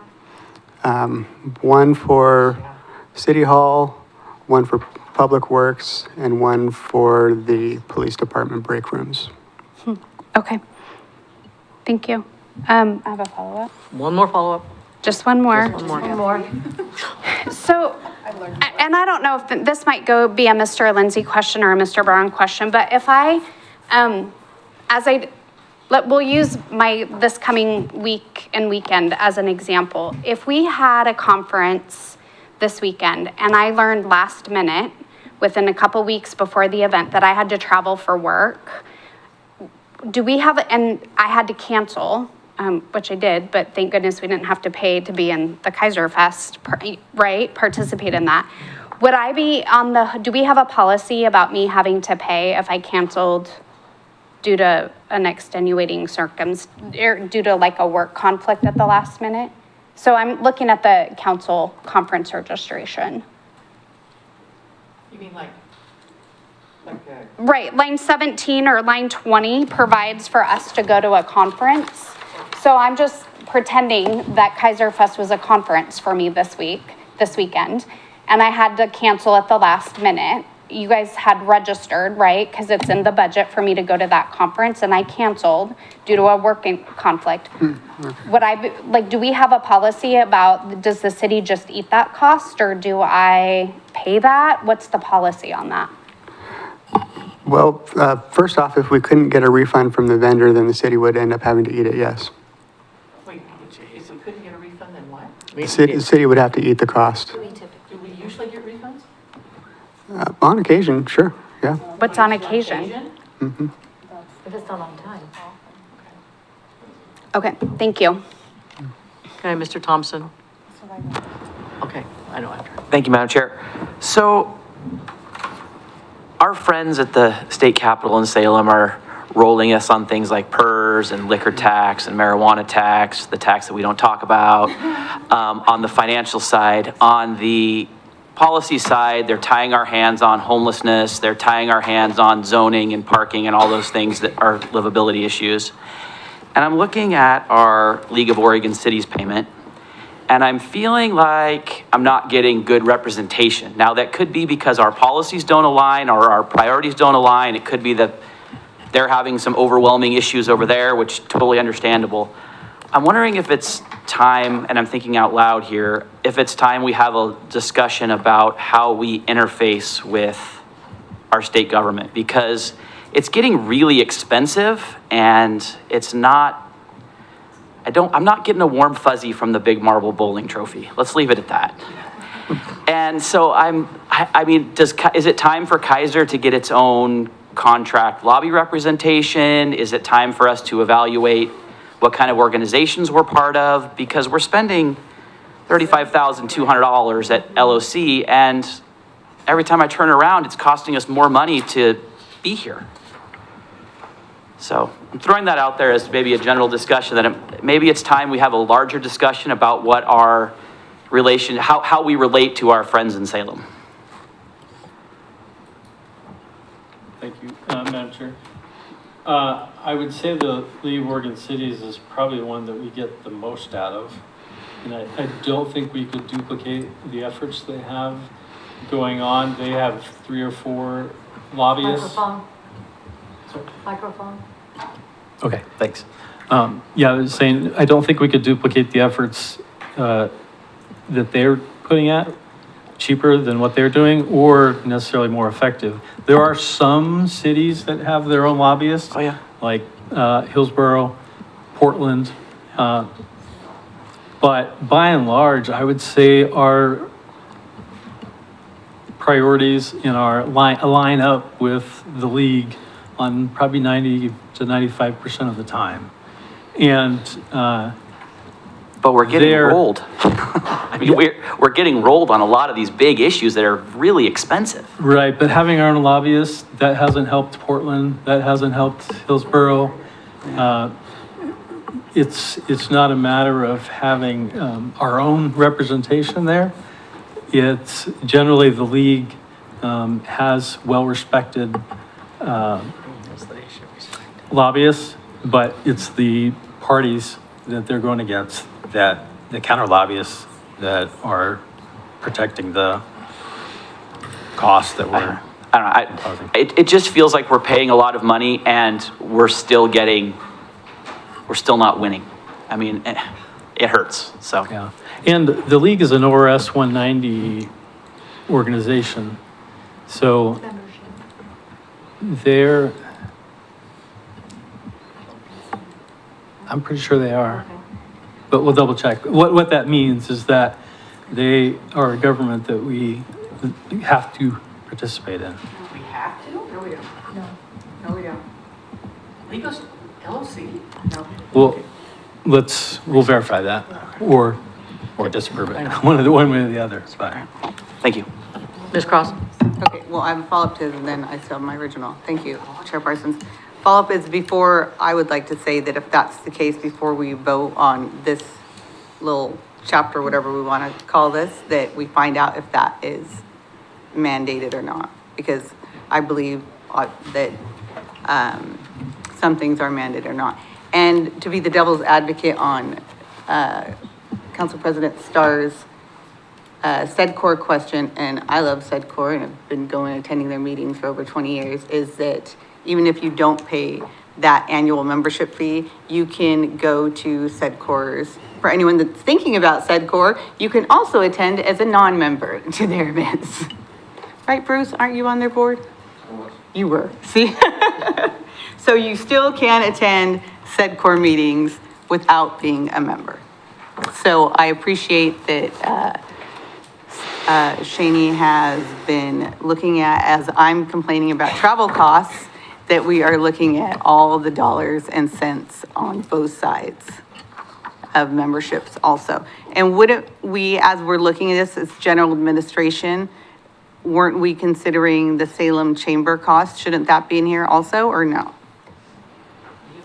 We didn't last year? Decided not to. We didn't, we decided not to. Okay, so yeah, that's the only thing that I would say is that we would find out that question before we voted on this, because I would like to have hear more discussion on what Jonathan just said. I'll correct myself there, 'cause I was thinking of the COG. Yeah, that's the one I was thinking of, so Yeah. my apologies. Yeah. Okay, thank you. Okay, Mayor. Thank you. If I can follow up, League of Oregon Cities, they provide more than lobbying services. They also provide a tremendous amount of training services and networking. So they have multiple arms of services they offer to cities. On the lobbying side, you are correct. They have a team of about 6 very well-respected subject matter expert lobbyists that work extremely diligently in the building and can be present when a lot of us volunteers can't. I serve on 2 of the policy committees. Of course, we all get invited to apply, and I've done the transportation one for, I think, about 12 years now, about 6 different cycles, trying to hash through the complexities that the legislature keeps throwing at us. What I might suggest is that the difficulty of navigating the legislation that is being proposed by people who have never sat in our seats, who have never looked at a city budget, is what our lobbyists are up against. When I'm on housing and land use, that's a lot of fun. Looking at the legislation that they keep putting through to change all the rules, then 2 years later, change them again. And our lobbyists are just trying to make it less bad, but also get information to the cities so we can lobby our legislators as well. It's a huge fight right now. You're not wrong. It is an uphill battle with the state legislature. But we have, I feel, in my opinion, in my experience with them, a tremendous team working with us and to get us good information so we can lobby for ourselves. So what I might posit is that we engage more as a council with the information that comes out in our league bulletins and decide where we want to take action as a council. Thank you for letting me jump in. Go ahead. Thank you, Madam Chair. Just 3 more. What do we pay the government ethics division for? $1,500? Yeah, John. Better not be for lunch. Passage. Yeah, it's not for lunch. Anyone? Does anyone know? I'd be happy to answer that. Oh, great. In my Government Ethics Commission hat. But you're on the budget, you're on the yeah. budget committee. Can somebody from the city tell me what Yeah. we pay $1,500, city staff tell me what we pay $1,500 for? I wasn't aware that we did, so, I'll just keep going around the dais. No, my understanding is that that is imposed upon us, and they can, But so they For can what? audit us if they need to, or they're arbitrate on our behalf. You know what it's for? You're on the committee, I speak. Can we dismiss it from the dais and run down there? What is it? I was also part of the team that drafted Senate Bill 10, which put that fee in place. And basically when they switched the Government Ethics Commission from being a general fund state agency to an other fund state agency, we shifted I was working in the legislature at the time, we shifted the cost from the general fund to the public agencies that are regulated by the Ethics Commission. Oh, so we you got pay. rolled. Oh, absolutely. Yeah, we totally. Thanks a lot. You're welcome. Thank you. So I wasn't wrong, they are charging us to regulate us. Right, that's, so all of the cost, every public agency that's regulated by has a public official that has to fill out an SEI or can violate section 244, all that kind of stuff, all that is on a per public, I believe it's on a per public official basis. Thank you. Can I keep? Yes, go ahead. Okay, great, thank you. Well, two more now. Two more. The license fees for the city's on-hold television or telephone, let me put my glasses on. Telephone music and the amphitheater performances. Why are we paying licensing fees for amphitheater performances? Shouldn't that be paid by, or a fee passed on to those that are renting or using the amphitheater? this was a decision that was made, I think even before, City Manager Brown was here. Yeah. I've seen where cities resist paying this. My prior city resisted paying this. It's one of those things where if you have, there's a potential if you violate performance royalties, it's a federal fine up to $10,000. But if you're right, if it's a venue and you have other people playing music that is, you know, the royalties are covered by ASCAP or BMI, the performers are the ones who are supposed to be on the hook.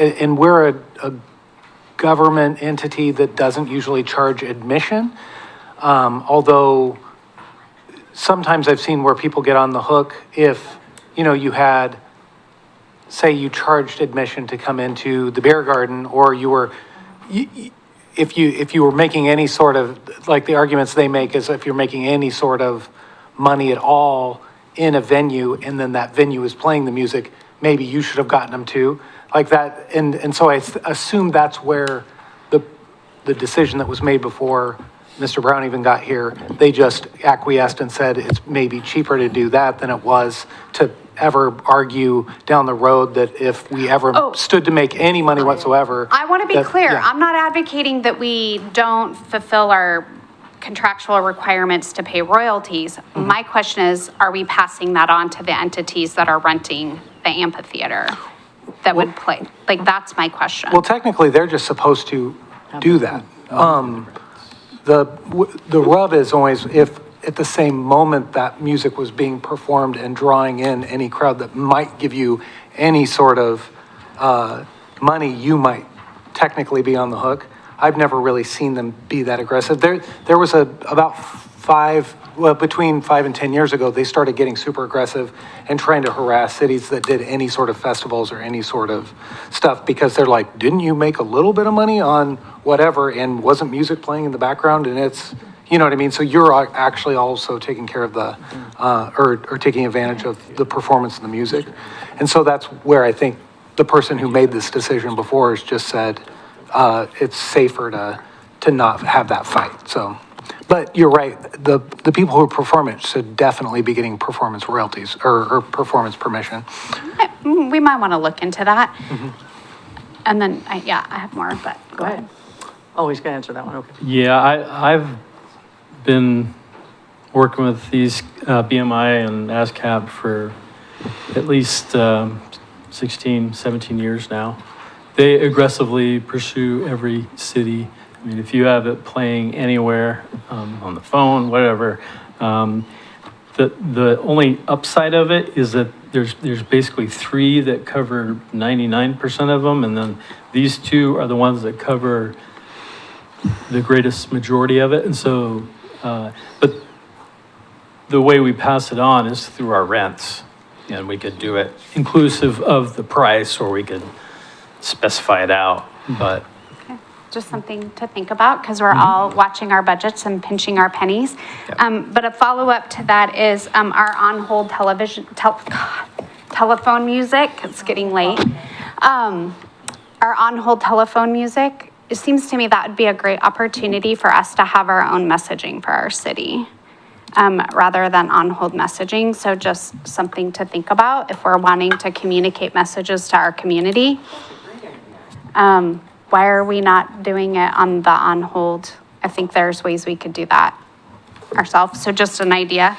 And then my last one is, what is the committee meeting expense line item?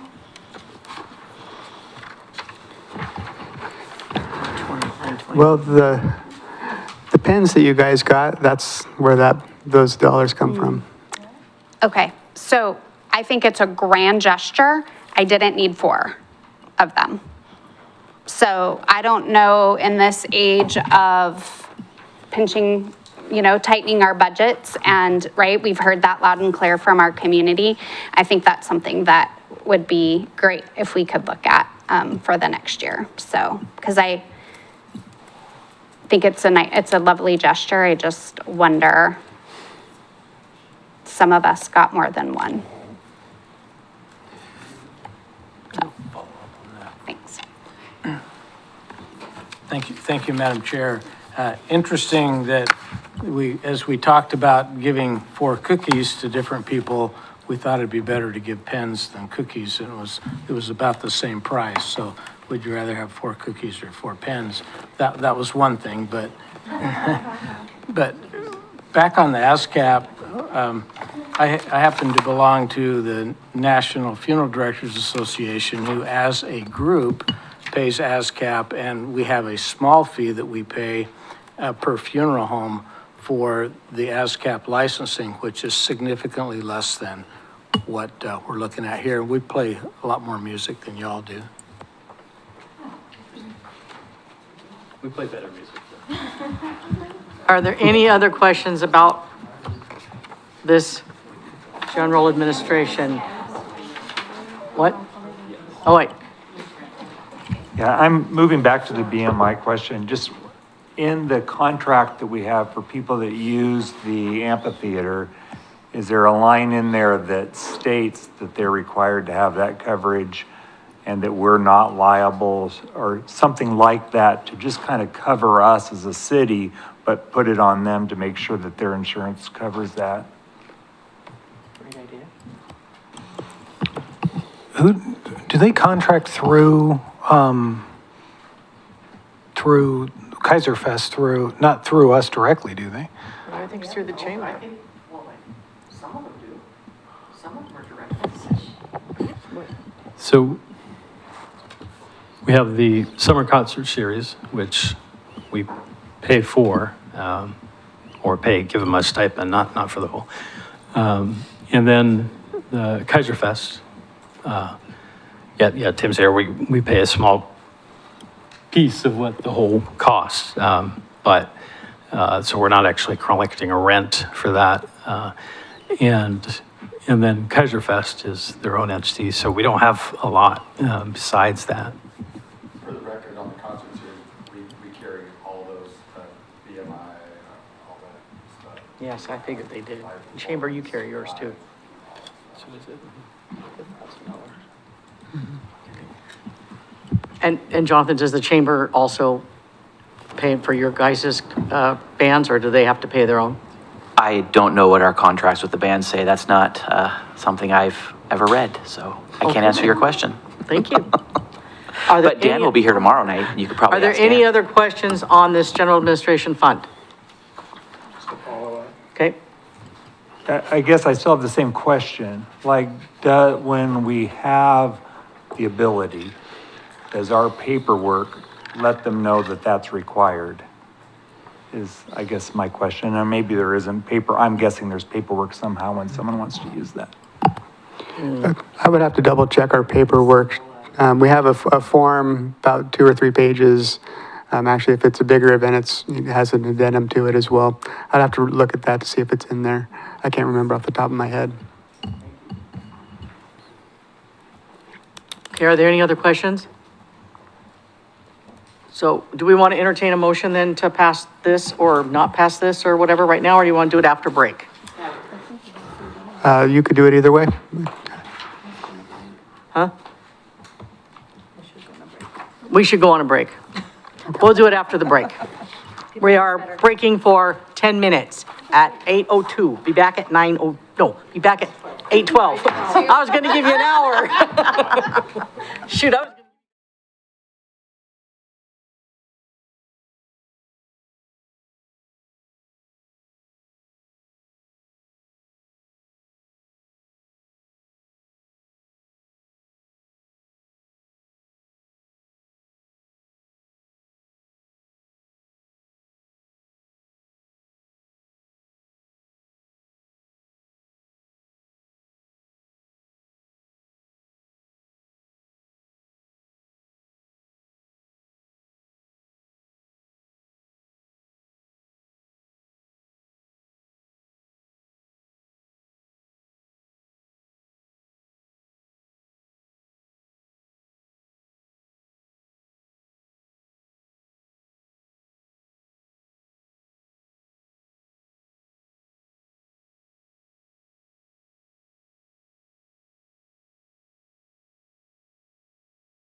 Thank you. We'll now call back to order our budget committee meeting. As we getting ready to stop, before we took our little break, we need to entertain a motion to approve the administrative funds that we just went over. Do I have? Madam Chair? somebody- Oh, Well, I haven't finished what I was gonna say, but what? I have a motion when you're ready. And I have a motion after he's done with his. It could be the same motion, you never know. I was going to suggest we don't have to do them all in one bunch. If there's one we want to pull and take out, we can do that and approve the rest. That's what I was trying to say. Were you going to pull one? Well, I was going to make an amendment. I was going to suggest an amendment to one of them, one of the funds. And would that be the last one? It would be. Well, Madam Chair, Yes. if I may suggest to put a motion on the table to approve the fund, and then we could go through the amendments, since this is all adopted as one fund, and then we can start working on the line items.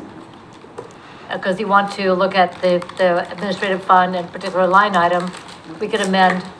But can't we just pull that one though? Yes. Can we, Mr. Tim, can we pull that one? Well, I talked to Joseph about this before he spoke, Chair. About the best way to do this. Okay. Okay, I'm waiting for Mr. so we would need a motion on the entire fund. Okay. So that includes all the departments within that. so. okay, thank you, okay. I'll entertain someone to make a motion, please. Oh, Susan did? And I'll second. Okay, so we have a motion to approve the administrative. I didn't even hear that. Now we can't make the amendment. We have a motion to approve the administrative services fee, and we have a second. Our fund, sorry, and we have a second, and now I'm going to discussion. Or an amendment to one of those. Madam Chair? Yes. I move to amend the motion to take the $5,000 from SEDCOR and give it to the Keizer Community Dinner, which is on one of our outside budget requests. Whoa.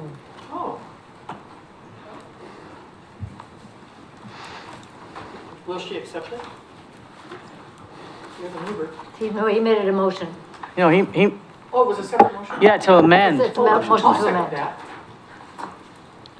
Okay, so now we got, Ms. Cross wants to say something also, right, on this? Was- Mr. Lindsay, why don't you explain to us the best way to do this, so we're not like here all night? Well, because you have a motion on the table for the whole thing, if now there's a motion to amend, which is supersedes for a second, right? You have to deal with that. If people even want to make friendly amendments to that, they can. Okay. But, I mean, we're sort of going down a path now where we have one motion and then we have to. All right, so we have a address motion and a second, the and then an discussion, and amended- he's making an amendment to the and a original second. motion. Yeah. So we have to have the second and the mover go with that, no? He made it a motion. Oh, because he made it a It's not motion. friendly. Right. Oh, it's not friendly? No, he just. it's Not gonna be voted friendly, on. okay. All right, so, It was not But- friendly. What I'm suggesting though is you have to deal with the amended motion and vote on it first. okay, Before you Before- vote on the entirety, which is the original. the first one we motion. did. Okay, so the second one we just did. You have to deal with the second one first. So Correct. So Jonathan made the motion That was the second. and Lori was the second. Now it's discussion. Now it's discussion. And Jonathan can speak to his motion. Yeah, Jonathan, you can speak to your motion. I think that that spending the money on something local like the Keizer Community Dinner is a better use of the money than sending it to something that we're having a hard time verbalizing a benefit to. Comment? Oh, wait, go ahead. We'll start down here. Who had first? Chris Martin, Kohler. Okay. Don't we have to finish that one? Yeah. There's more discussion. Yes. So I'm not making a motion. No. Melissa? Oh, Melissa, go ahead. Melissa's first, and we'll just go down the line. Okay, so we're discussing this amendment, and if I Yes, wanted to make a definite amendment, now's not the time. No, Okay. we're discussing this one first. Okay, discussion? Okay, go ahead. I strongly agree with Mr. Thompson. Okay, Mr. Kohler. Thank you, Madam Chair. I don't know that they need $5,000, but we certainly could fund their request. Which is 3,500. 3,500, okay. Oh, well, yeah, Shaney, we'll go down the line. Well, that was one of my questions, and my second question was about the other items that are in that line item, so I don't know when we deal with those. We'll deal with it now, but we'll do this one first. Okay. So we'll deal with this one first, okay? Kathy? While I appreciate the motion, I think that's the wrong fund, because the outside budget request would come from a different funding stream. This is administrative services, and the Keizer Community Dinner is not an administrative service. So while I appreciate not spending the money on SEDCOR, that doesn't necessarily change the line item in another fund, and that would be general fund. This is a different fund. Could the money be moved between the administrative services fund and the general fund? May I follow up? Go ahead. So with that in mind, this would create some savings within our administrative fund of $5,000. And we've already been talking about some of the leeway necessary to make sure that we are meeting our obligations for administration. And when we get to the general fund in particular, I think this was going to go under either, what was it, non-departmental or TOT, because it might better relate to that would be the more logical place for that budget request to be considered. And there is contingency there. But you're still gonna make the motion regardless of where the 5,000 savings goes? Right. Okay. Okay, Jane, Ms. Herb? Chairpersons, I was just going to add that it sounds like we can still participate in SEDCOR activities and meetings and luncheons and things and pay as we go without having to spend $4,800. And so unless there is other benefit from SEDCOR that we get besides being able to get information from the organization, then I'm in favor of that amendment. Shaney? Thank you, Madam Chair. So, and I think this is a question that'll go to Mr. Wood. So in light of Ms. Erb's statement about we can pay as we go with SEDCOR and, pay for the luncheons, that brought up where in the budget are the line items for when, I'm trying to think of what we register for as a council to attend. The First Citizen or State of the City or those different luncheons. What line item does that come out of? Sure, that comes out of the general administration, line 20, city council expenses. So it's in addition to, so that's all the things? Correct. Okay. So how would we manage, how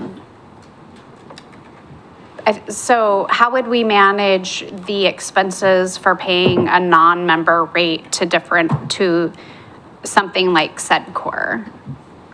If we're not a member, do you see where I'm going? Because I could email you every month and say, please register me for the SEDCOR lunch. And I would imagine that you would be paying a non-member rate. So how would we manage that?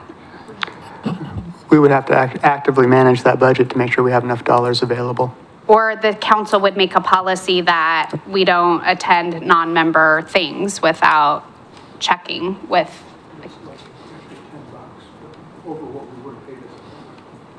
Right, but you start adding that up if you go every month. I mean, just saying but I think there's some practice there that could become difficult to manage if we're not tracking that. So, thank you. Okay. I'll go to Kathy first, then you. Thank you, Madam Chair. Attending the meetings and so forth is related to the business of SEDCOR, it's related to networking for the in economic development and so forth. So if we're not a member, there's not a reason to send a council member. Good point. Okay. Well, then we should be members. Thank you, Chair Parsons. I'm gonna respectfully disagree, Madam Mayor, because you still want the information. You could want the information as a resident and citizen of Keizer, or even doing business, just like you would. To answer your question, Council President Starr, there's not that big of a difference when you're registering for a luncheon. It could be $45 for the lunch versus $55 for the lunch. So Yeah, so I understand your question to an extent. I think there might be some disagreement on that, but that's okay. Any other discussion on this motion? Yes, Mr. Duran. When was the last time anybody went to a SEDCOR meeting? I'm a board member.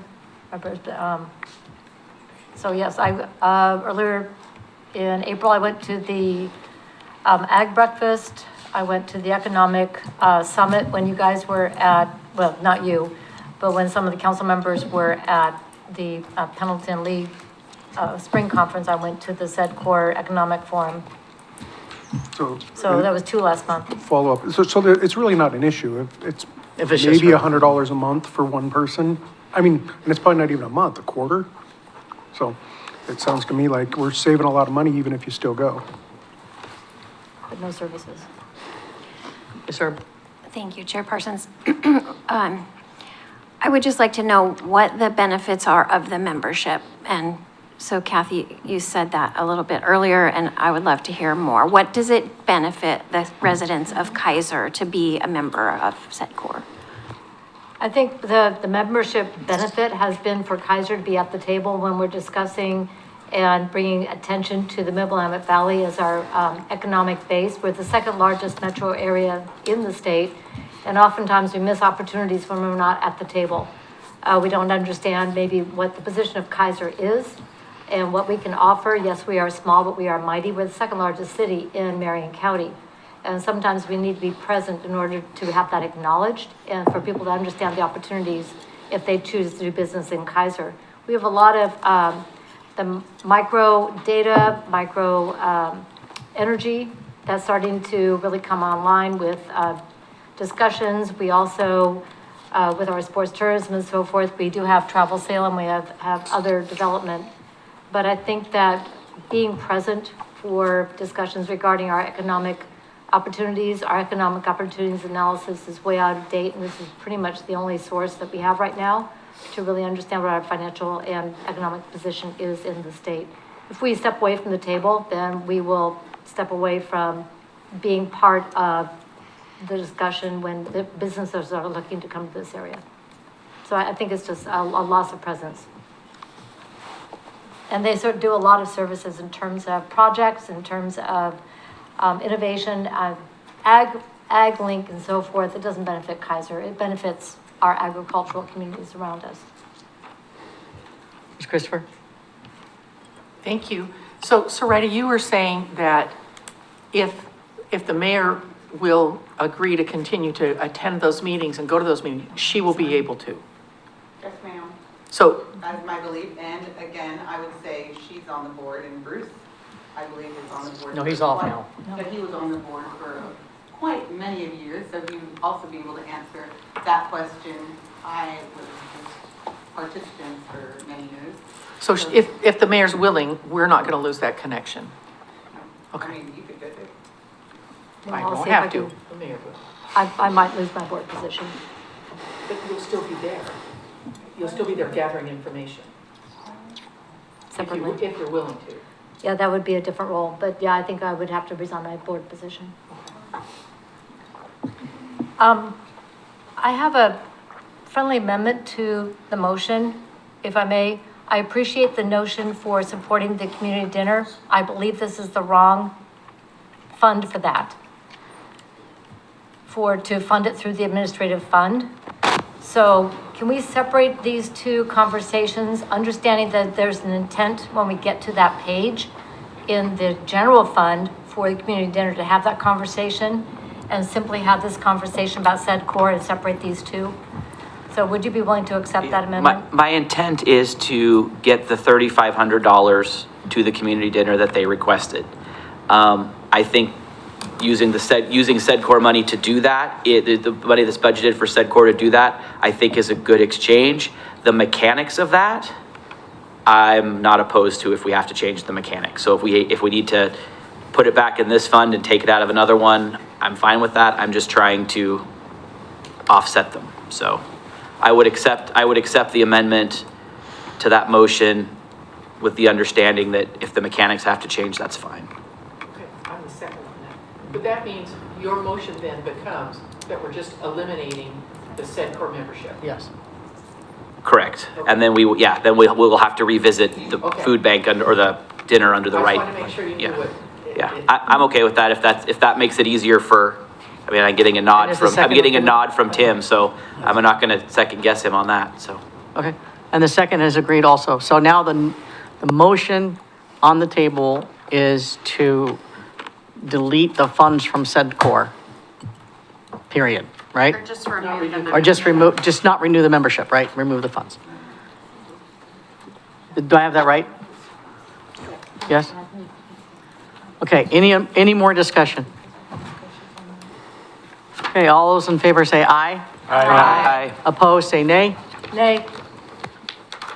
Motion passes with one no, and that will be Mayor Clark. Ms. Martin?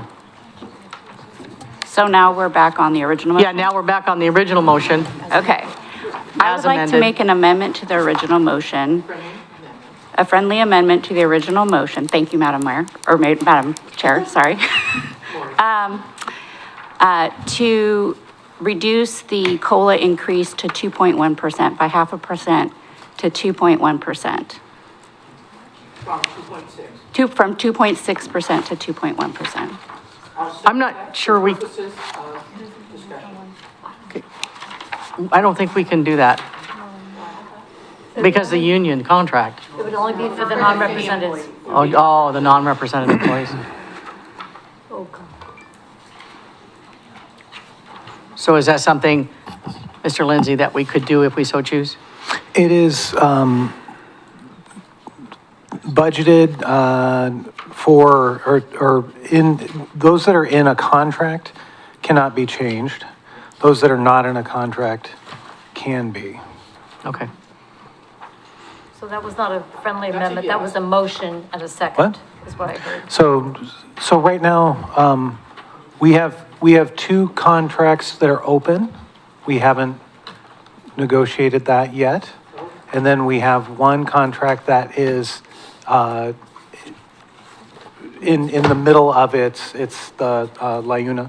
So it's cast in stone. It'll be 2.6 because they use that index. So does Susan accept that? So this would be only really for the non-represented. Okay, so it'd be for the non-represented. So Melissa made the motion then. Was there a second? Susan, well, is it a motion or is it a friendly amendment? Friendly amendment, I'm sorry, friendly amendment. I object. Do you accept that? Do I have to accept that? No, you don't. I mean, but it's a. You don't have to accept I it. have a real problem with that. And just say no. So I'm sorry, but I don't accept that. I just think when everybody else is, and it's in the budget, people know these things are coming. I think we're going to have to find other ways to make our budget work than to cut the wages of our employees. We want to keep them. And I understand where you're coming from, I truly do. Been there, done that. But I just don't think that's the right thing to do at this point, so I don't accept that. Okay. Okay? I'd like to make a motion to reduce the salary, the COLA salary to 2.1%. And the motion is not to reduce the salary, it's to reduce the increase from 2.5 to 2.1, which is a 0.5%. And there's still step increases that are part of this as well. So that's my motion. Okay. So, I'll second. you'll second? Okay. So it's been moved and seconded that we reduce non-represented from 2.6 to 2.1, correct?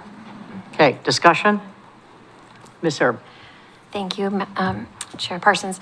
I just have a question for Tim. How much would that reduce our cost in that line item? I don't know how many non-represented employees there are and what that actually means as far as the dollar amount, if you know. Thank you. Sure, good question. Basically, it'd be about $30,000 in total, and I'll have to rework the entire budget because it's going to impact just about every fund that we have. Mayor Clark? Thank you, Chair. Earlier, I asked Mr. Cleaver about our salary survey. And it was mentioned that 2 employees were outside the 5% range that we tried to maintain, where we're keeping people pretty much within the norms for our region. And that's been normalized with their salary within this budget. But to reduce the salaries, it would not keep up with the cost of living, is going to, again, bend the curve for our non-representatives, and they're going to take it on the back when the representatives don't. And we've really worked hard to make sure we're treating our non-representatives on par with our represented employees, because they work just as hard, they're just as invested in saving money for our community, and they're just as invested in providing excellence of service. I cannot support putting this on the back of our non-representatives. Oh, wait, go down this way first. Go ahead, Elaine. Thank you, Madam Chair. So the 30,000 savings you're talking about, is this yearly or monthly? Thank you. That'd be a yearly number. Yearly? No, that'd be all of the funds, the entire budget, It's 30,000 a year? A year, yeah. and that includes taxes. How many unrepresented employees do we have? Maybe about 20, 25. No. Any other questions then? Oh, Mr. Brown? Oh, Susan first, I'm sorry. I agree with Mayor Clark. I think it's a question of fairness, and if there's 20, that's 20% of our staff that are being treated differently from everyone else. It can cause real problems in the office when that's found out, and I just think fairness is important if we can do it. Thank you. Mr. Brown? Thank you, Madam Chair. Just this time of year, amongst the cities, somebody inevitably says, well, what's your COLA? And everybody starts sharing them. So this was literally within the last week. So I'll share with you what was going around: 4.25%, 2.9%, 4%, 3%, 3%, 2.7%, 3%, 2.9%. There was one other city at 2.6%. That was the lowest. We have employees who are not represented that can be represented. And I don't think we want another union to negotiate with. Yeah. So that's, but I just wanted you to have that data. Oh, thank you for sharing that. Hey, Shane? Thank you, Madam Chair. I think it sends the wrong message to our unrepresented employees. And so for that reason alone, I am not willing to support that. I think I just want to clarify that I heard you correctly, Mr. Wood. That would be saving $30,000 a year across all funds. But in my opinion, right, for a relatively small amount in proportion to our budget, 30,000, I think it sends it would send an unfortunate message to our unrepresented employees, and I'm not willing to do that. So for that reason, I'm not in support. Ms. Martin? My main focus and reason for having this discussion is because I wanted to have this discussion. So I would like to withdraw my motion. And there's a second. We don't have to worry about that. She just withdraws it. Okay. I thought this discussion was good as well. So now we're back to the original motion, are we? As amended. As amended. Oh, wait. Yes, right. Okay, friendly amendment. Thank you. From See how page, friendly you are on this one. from page 110. Line item, I would like a friendly amendment of pulling 100,000 from line 38 to line 33. I know Tim could be really dedicated to that HVAC funds, but I am really looking for some chairs or air walls or AV. Chairs have already been ordered, haven't they? It's a different fund. Yeah, it's a different fund. Some civic center improvement. Yeah, but this is the civic center. This is It's the not civic talking center, about not the event center. The event center, okay, civic center improvements. I would like to put some civic center improvement dollars. Let's say $29,000. For something, it's been 29,000. All the lights fixed? No, it'd be the PEG fund. There's nothing in it for proposed. But if you look at 25, 26, it's been projected 29,000. So we may have not used that 29,000, so can we just roll over? So then we don't need to add. I'd like to make a friendly amendment. Hang on. Wait, friendly amendment to the friendly amendment? No, she, Then I don't understand. okay, so, There's nothing there. You're saying we have not, do we have anything for civic improvements next year? go ahead, Mr. Nguyen. We do not have anything planned at this point. Okay, so your friendly amendment was to I have, just want some money for civic improvements. But can't we do that in a budget amendment? We can always just pull it, if something comes up, we can pull it from contingency later with a budget adjustment, correct? It will take time for the city council. Okay, Okay, that was a question. yeah. Great, thank you for that. yes, Elaine? Are you withdrawing your friendly amendment, or do you want it? I guess it's not a friendly amendment anymore, but I'm withdrawing whatever I was asking. Are you gonna make a motion? Yeah, Was there a second to that motion? no. No. It was a friendly amendment. Oh, friendly, sorry. Thank you, Madam Chair. This is for Mr. Wood and Tom. I'll get it out, Mr. Brown. So I just want to understand the actual and budget. So 23, 24, or actual is 272,000. 24, 25, 9,000. Yes, sir. Budget 25, 26, 29,000, and that's projected. Have we spent any of the monies, any of that budget and projected been spent? Is there anything left there that we can roll over to the next year? Thank you. No, there's not. We've spent it all.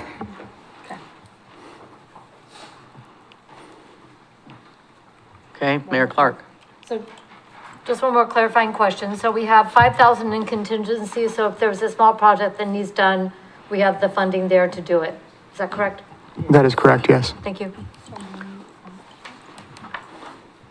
We could use the restricted civic center improvements money too. Yeah, something. If something big and bad happened. You're absolutely correct. It's there. And that's where we will be pulling when we start working on the light situation, so. I have another question. Okay. Thank you.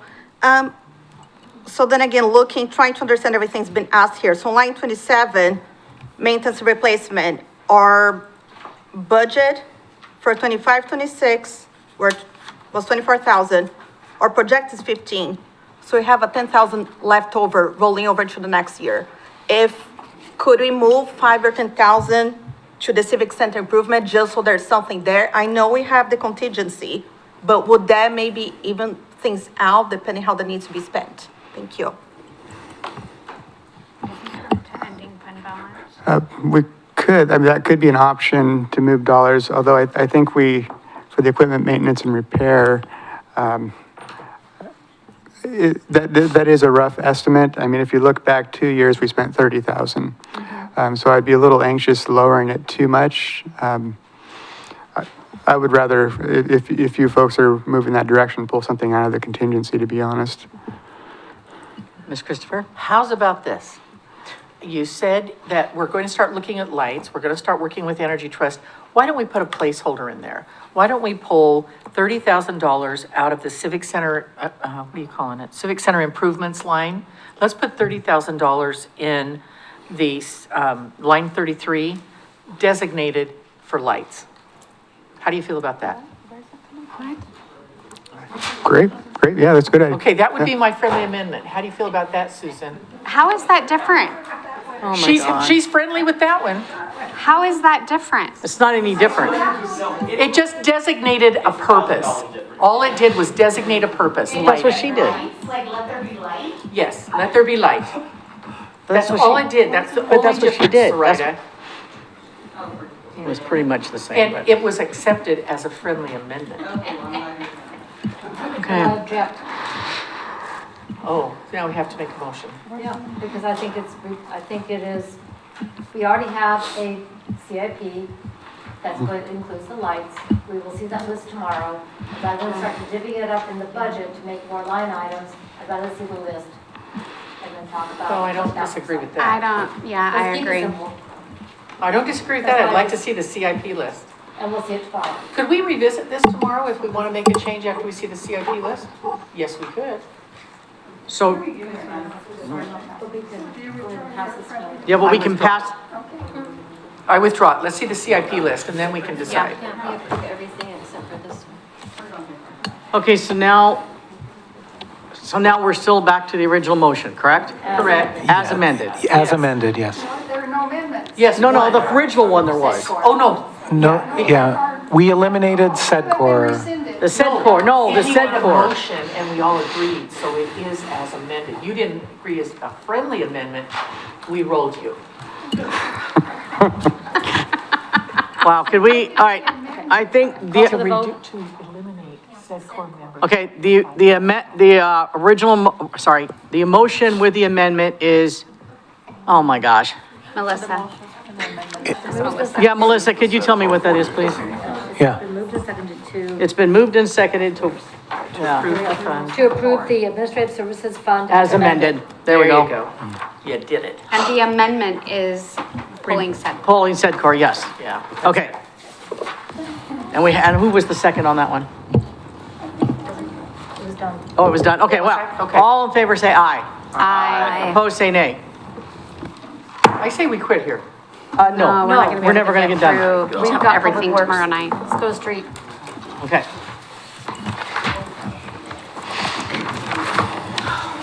But we're only going to We can go 9, somewhere. right? We'll be here 3 nights or 4 nights, Lori. If we don't go through Public Works, we'll never get done No. tomorrow. Okay, let's move on to Public Works Funds. City Manager, is that Mr. Wood? Me again, yes. Okay, go ahead. Okay, moving to the street fund, this is our little ray of sunshine, if we have a ray of sunshine. All right. I'll go quickly through some of these. So line 14, this fund is primarily funded through the state fuel tax. As all of you know, there's a ballot measure going right now that may impact this depending on how that goes. But at this point, we're on the conservative side. We are projecting a slight increase in budget to budget comparison. However, a slight drop compared to the actuals for the year. We're starting to see, I anticipate with the increase in gas prices, we're going to see a slowdown in people actually buying gas and driving, so that could have an impact on us. Line 15, I already brought it up. I'm very thankful for Representative Salinas. We have $850,000, and it looks like it's going to be for the Dearborn East project at this point. So that's exciting news, and that triggered our single audit, so yay for me.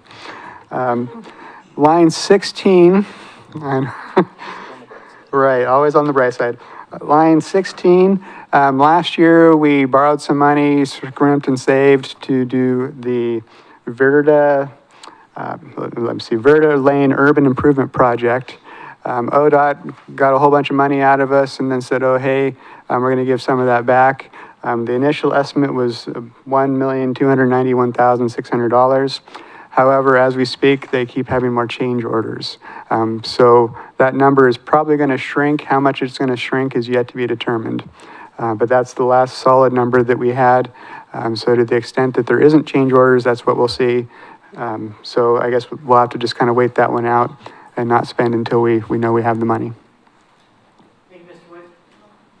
Yeah, Shani and then Ms. Christopher.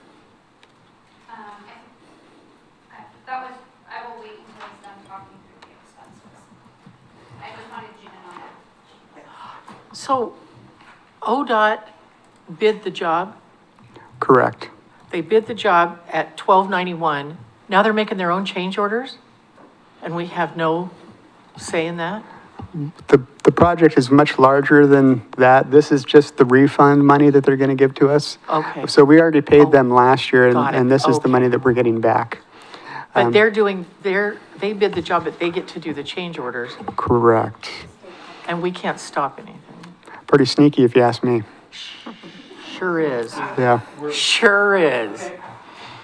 Wait, Carrie's got news.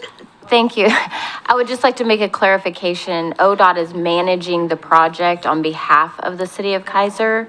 They are not the contractor. So they did put the contract out to bid, and the contractor is Civil West, not ODOT. So ODOT is managing the change orders that are coming in. Do they do that in consultation with you, Carrie? Yes, Okay. yes, we had a meeting today about some, So we yeah. do have a place at the table. Yes, we do. Thank you. You're welcome. That's what I wanted. So in reality, what happens is ODOT made the bid request and the contractor bid it as requested. So in reality, ODOT probably missed some stuff that is now coming to light, and that's where the change orders are coming from. So we're still gonna have to pay for what we really need to have done, which may not have been included in the original bid request. Just like the Carrie's there.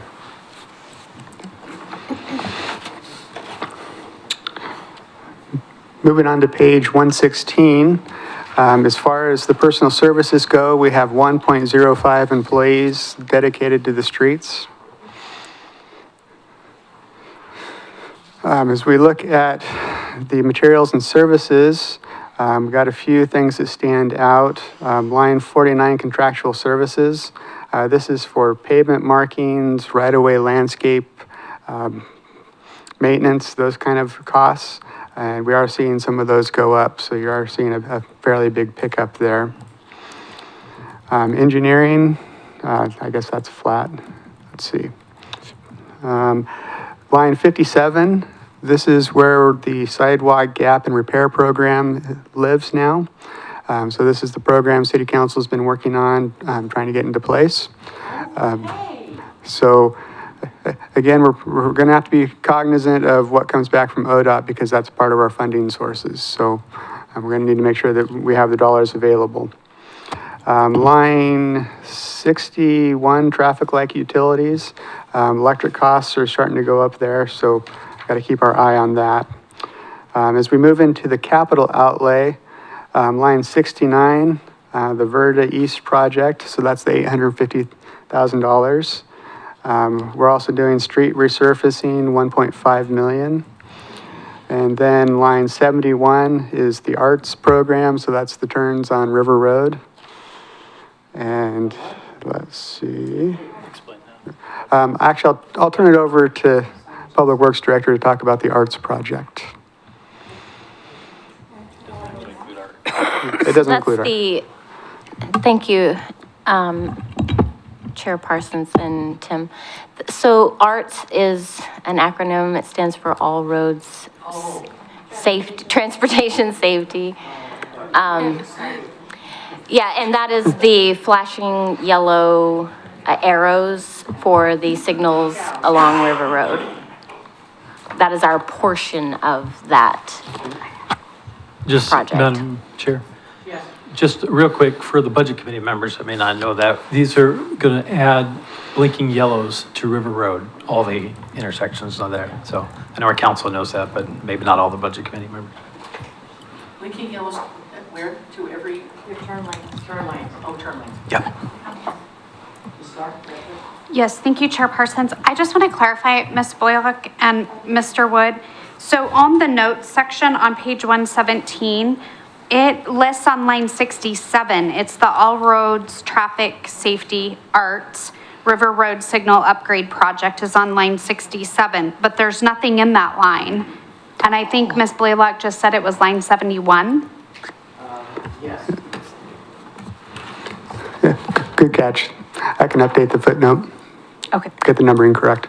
So it's the actual number in line 71 then, correct? That is correct. Okay, so 67 should read 71. Okay, thank you. And also, just for those who are watching on TV, we got a grant for these blinking yellow lights. And so the 125 isn't just we're just spending it for the sake of spending it. I just want to make that clear. Same with the 850. Any other questions to that line? Yeah. Yes, Ms. Hunt. So line 45, bike helmets, is at 1,500. Can you walk me through where those dollars are on the revenue side? Sure, let's see. Because I only see, where did it go? Line 19 has 500 and there's no beginning fund balance. So my math says we're off 1,000. Correct. The beginning fund balance, we didn't actually budget it last year, but there is one. So I think they have about $800 of beginning fund balance. So actually it's 600. So 600 plus 500, so we're off about 400. But they typically get roughly $500 in donations, maybe up to 1,000 in a given year. So I know it's getting late, but walk me through that one. We don't have a proposed beginning fund balance, but we do have a beginning fund balance, correct? Correct. So if you look at line 4 in the projected, there's $600. Right. So that's actually what they did carry over.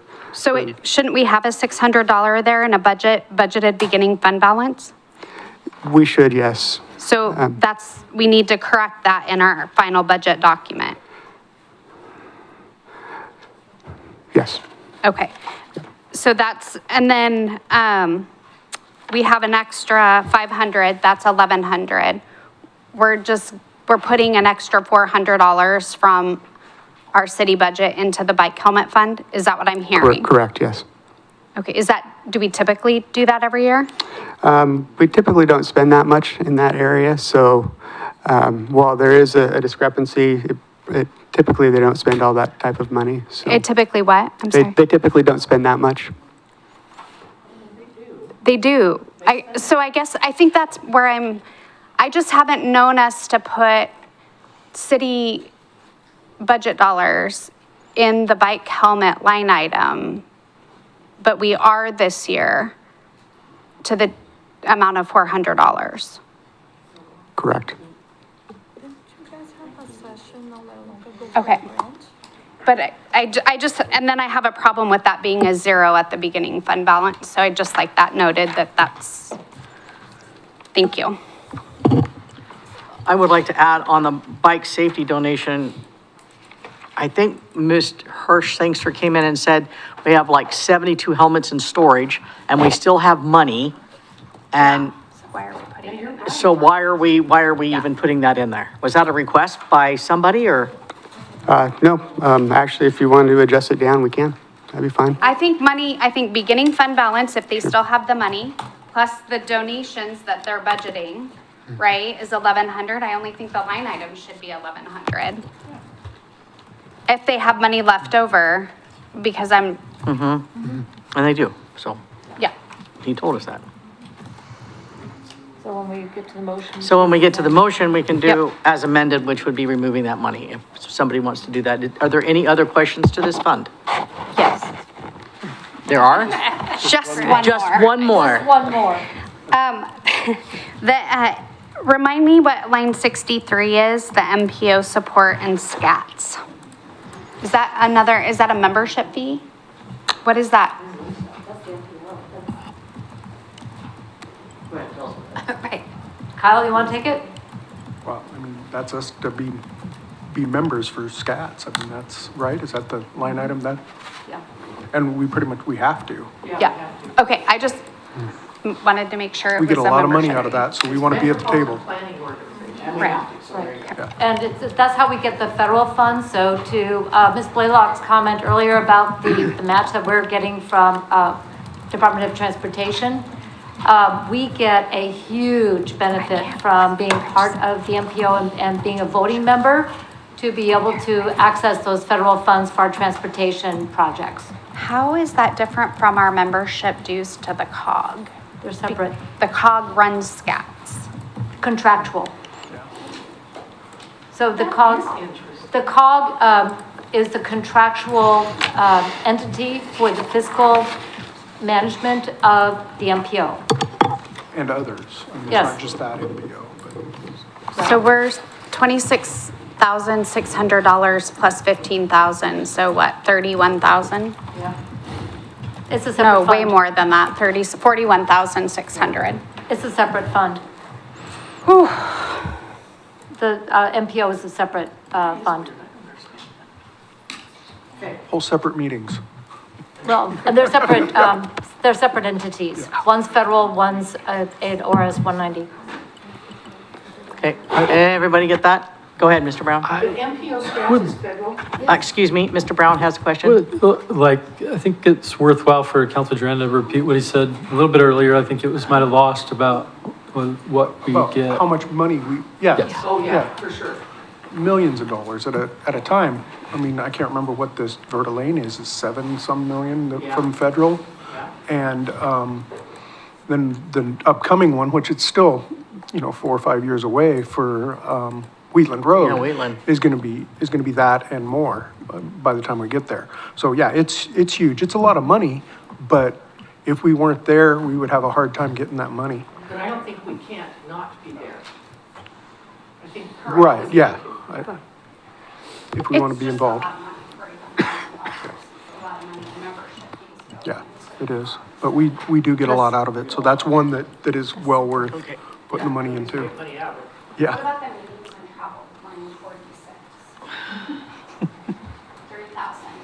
Yeah. Line 46, why is it tripled? Well, we It's not budgeted it, but we tripled, only but- projected, and now we're budgeting again. What is that?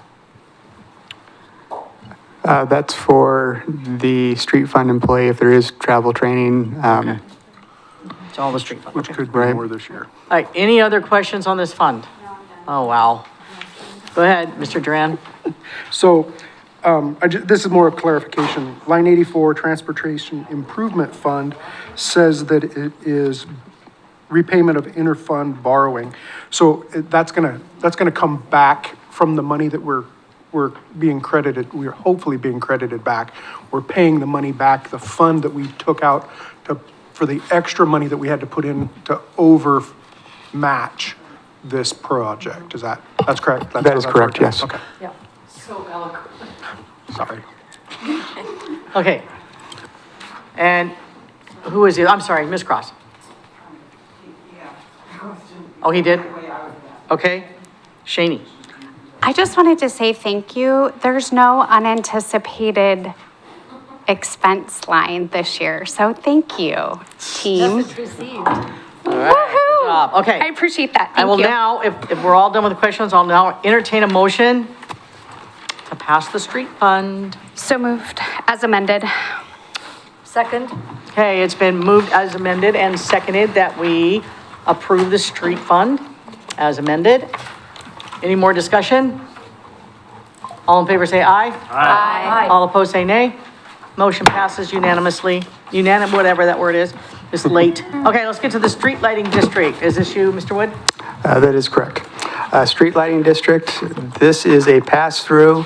The city pays the electric bill in advance and then turns around and places on people's property tax statements an assessment for those charges. We are going to see a little bit of an increase this year on the assessments as electricity costs have gone up. And with that, I'd be free to address any questions.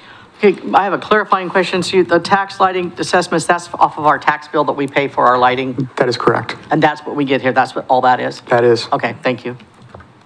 Any other questions? This one's easy peasy. I'll entertain a motion. So moved. Second. Okay, yeah, really. Kathy so moved, Lori seconded that we approve the street lighting district fund. Any discussion? All those in favor say aye. Aye. Opposed say nay. Good. Passes unanimously. Let's move to the transportation improvement fund, please. Okay, this is the city's piggy bank, basically, or that's what it's turned into. These are funds that we've gotten through SDCs throughout the years. We're saving them for a project to redo the southbound Chamawa I-5 intersection. ODOT's going to be doing that project, but we have these dollars sitting here waiting for them to move forward. Over the last couple of years, we've done some borrowings, and at this point, we're repaying some. So this year, we're going to see $460,000 come from the general fund to repay a property purchase. We're going to see $400,000 for the Verda project. And then the stormwater is going to pay $100,000 for the boardwalk project. Other than that, the dollar amounts in the capital outlay is just a placeholder in the event something happens. With that, I'd be mine too.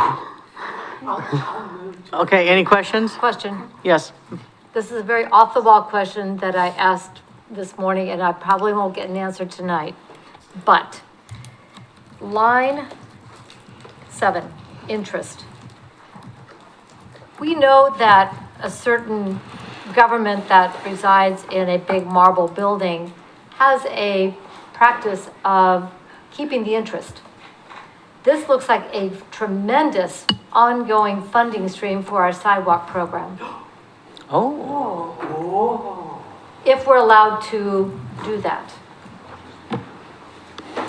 For the interest. But I don't know what our Let's get legal an answer to that obligations one. are.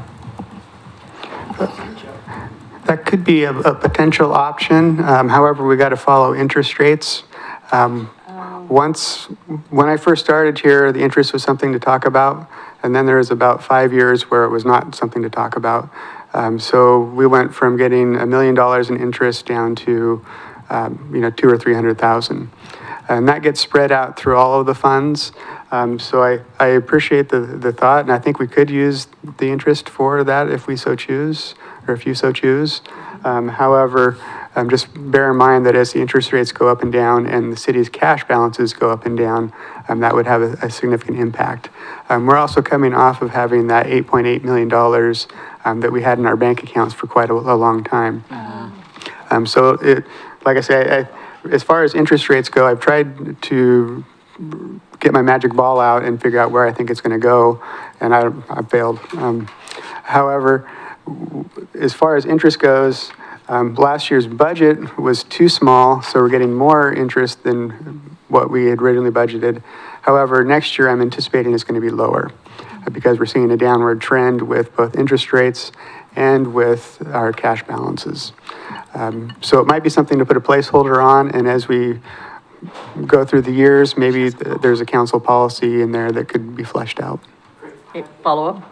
So follow up with that, if that is something that is feasible, as we go into the process of developing our infill and repair program, having a revenue stream that is interest-driven to supplement that, that'd be I think great. is a tremendous opportunity for us to put those dollars to work. So I'm happy to put a pin in it and have that conversation when we do our work session on the upcoming proposal for the sidewalk infill and repair program. Thank you. Ms. Starr? So thank you, Madam Chair. So to follow up on Mayor Clark's brilliant idea, earlier in the budget document, we have these financial policies that are listed out in the budget document. How do we put like a budget note every year or some type of policy in place that we revisit that interest stream for that sidewalk repair program? Make a motion to add a budget note. Okay, moved. Well, second. Okay, so you It just I'm just trying to codify the really good idea that we about that interest stream, and that hearing what Mr. Wood said about being cautious about just doing a blanket, but doing something that codifies that we review it every year, or we revisit that interest stream and putting it in a budget note or a policy, to me makes sense to do that. So we make a motion to approve the transportation fee with that, With the budget note. with the budget note, with a budget Do a note. motion with to add the budget note and then approve it as amended. Hold on, I'm looking at Mr. Lindsay, I want to make sure. You guys have not yet made the motion. No, we've not made a Underlying motion. motion. So this is just a standalone motion for the policy to reflect that. I'm guessing somewhere along the line of pages 19 through Yes. 23. Yes. That staff adds to their policies, policy of revisiting annually using interest for sidewalk program. Correct. Yes. Okay. Is that the motion that you would want to make That as is a the- standalone? Because it really Yeah, doesn't affect. yeah, because we hadn't made a motion yet, so that's a standalone motion, okay. That's the motion you made? Okay, second, you can second it. Question? Yep. So, discussion. and we're talking specifically about the transportation improvement fund? Correct. Okay, I want to make sure we're specific because we have other funds that have interest and Right. those are dedicated. But The I think this interest is an opportunity. in the transportation fund. Mr. Duran? Thank you. I don't know if it necessarily needs to be added, but maybe with as part of that, suggestion, having, a proposed or an expected based on, at the time of the budget, what the interest rate's gonna be for the year. Just a projected. You know, we can, based on current interest rates, this would be the number we could see, or this is, just to have something for a reference to talk about in the budget cycle. Well, that's a friendly amendment to Shane. Yeah, can that be a friendly amendment? Does Of that course. make? And I will accept it as well. Yeah. No objection. One more comment. Understanding that the interest is going to be a variable, I appreciate that we have a line item that is beginning in our street fund that will be dedicated, and this could be supplemental because it is not reliable. Exactly. But if it increases our capacity to deliver projects, I think it's a win. Agreed. Thank you. Okay, so Let's vote. Call for the we motion. already, we already called for the motion. No, wait, we had the motion, we had the second, okay. Discussion, call for the motion. Yep. So All in you favor? call for it. All I in know. favor?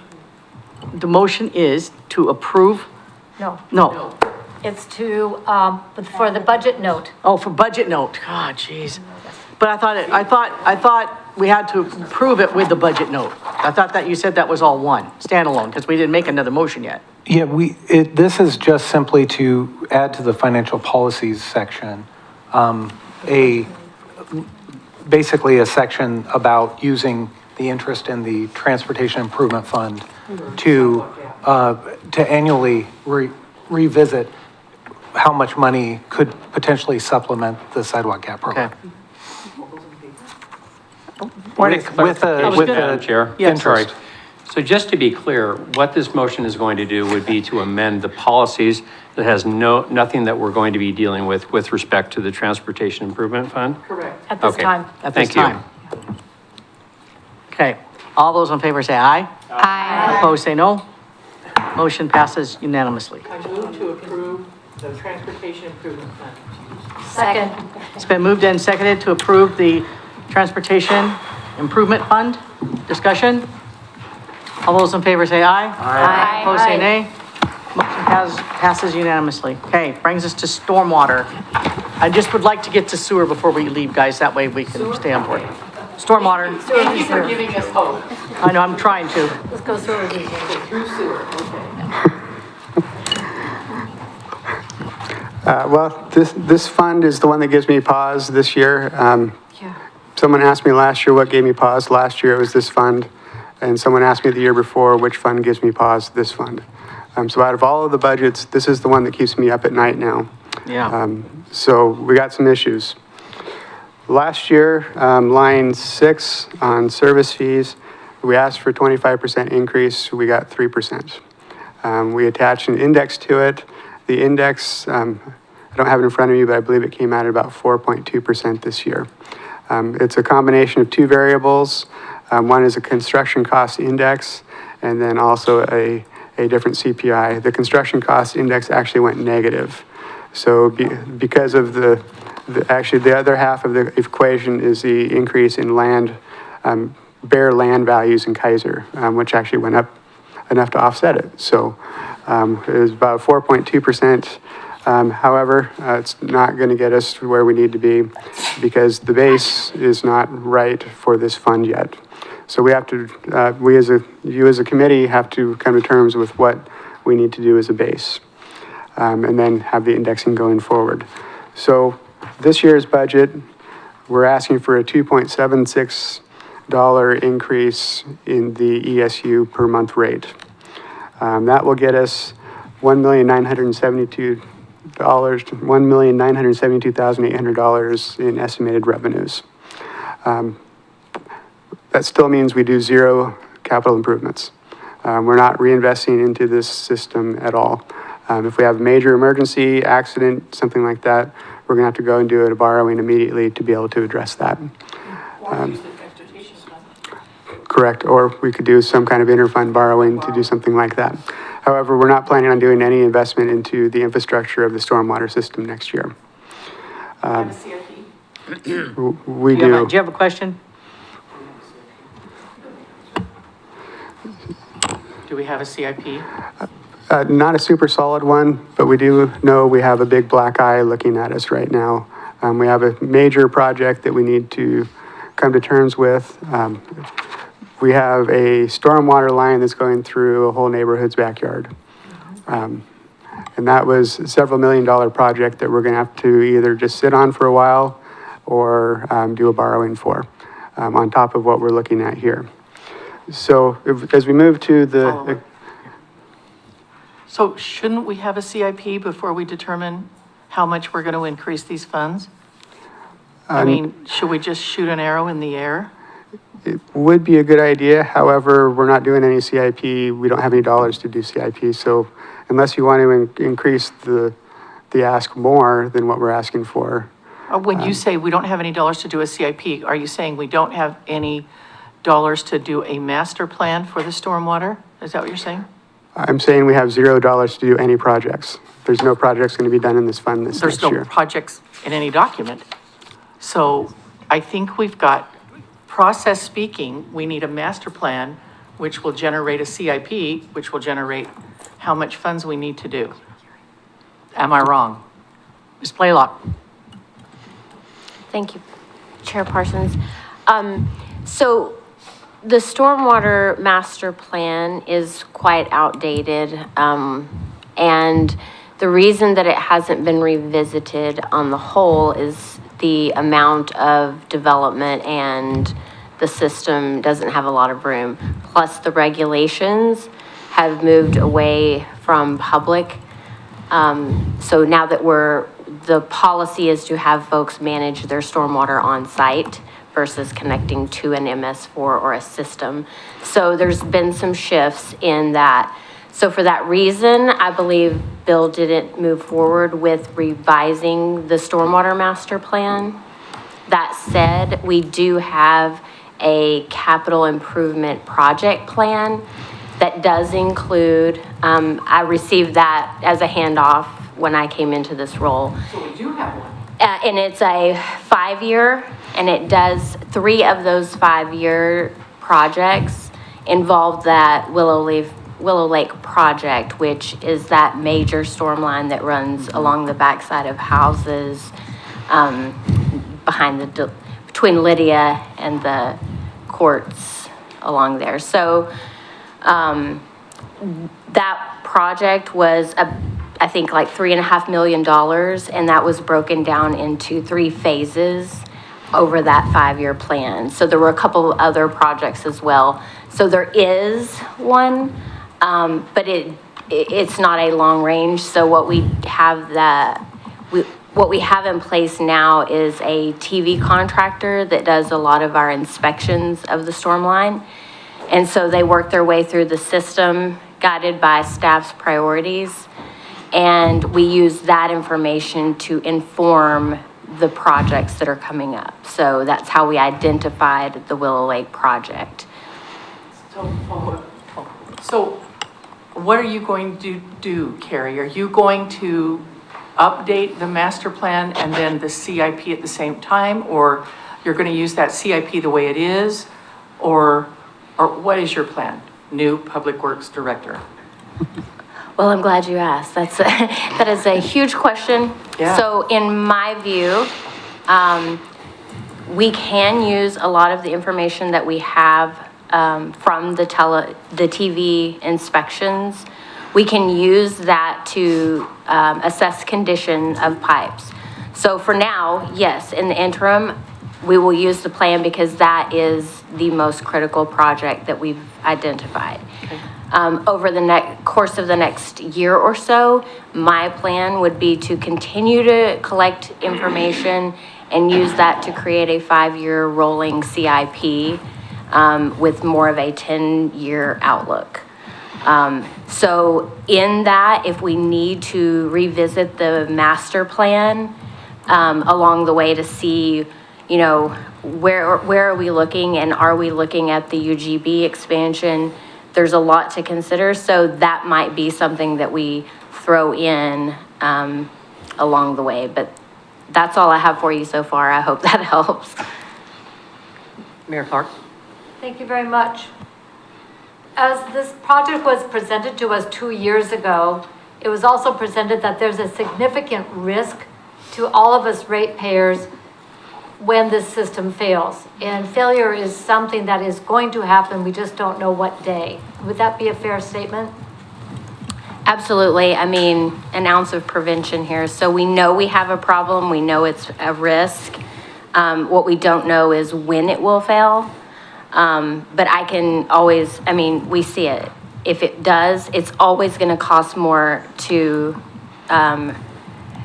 mitigate or to clean up than it is to prevent. So if we can get in, the sooner we can get in there, the better. It's going to reduce the risk and save costs. So follow up? Go ahead. So when we discussed this 2 years ago, that was presented to us that we needed to get on this. We needed to start squirreling away some money because this is an expensive project. And the rate increases were not passed. So we're now at the point where we've got to look at, I'm going to shift over to Mr. Wood. The rate increases that you have provided for us tonight, squirrel away the money to be able to do this project and do it in spread over a 3-year period. Would that be a fair statement? No, that would not be correct. We're not squirreling away anything. Okay, so this rate increase would not pay for the project that has been identified. What would that additional cost look like? What does the 275 increase pay for?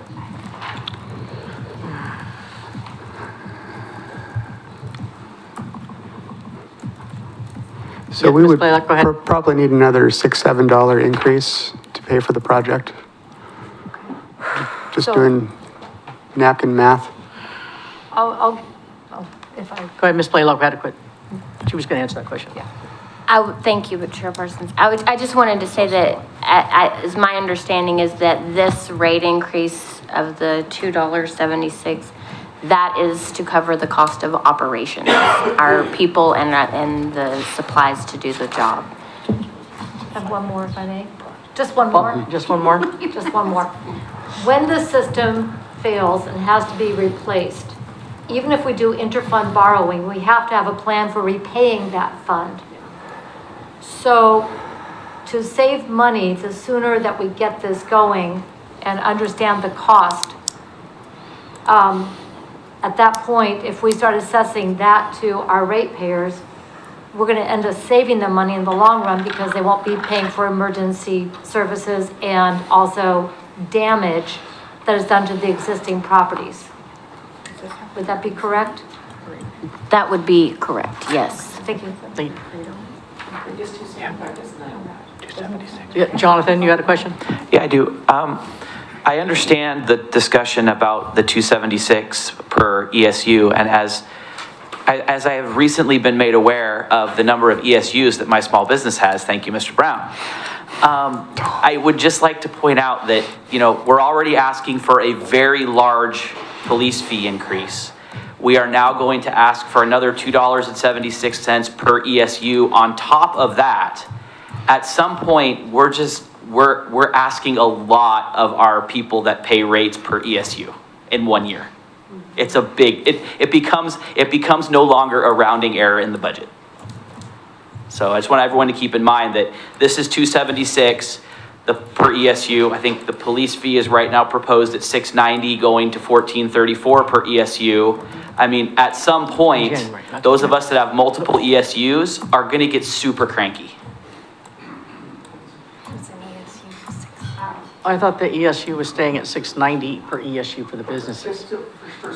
Yeah. Yeah, for the first, but we don't pay per ESU now.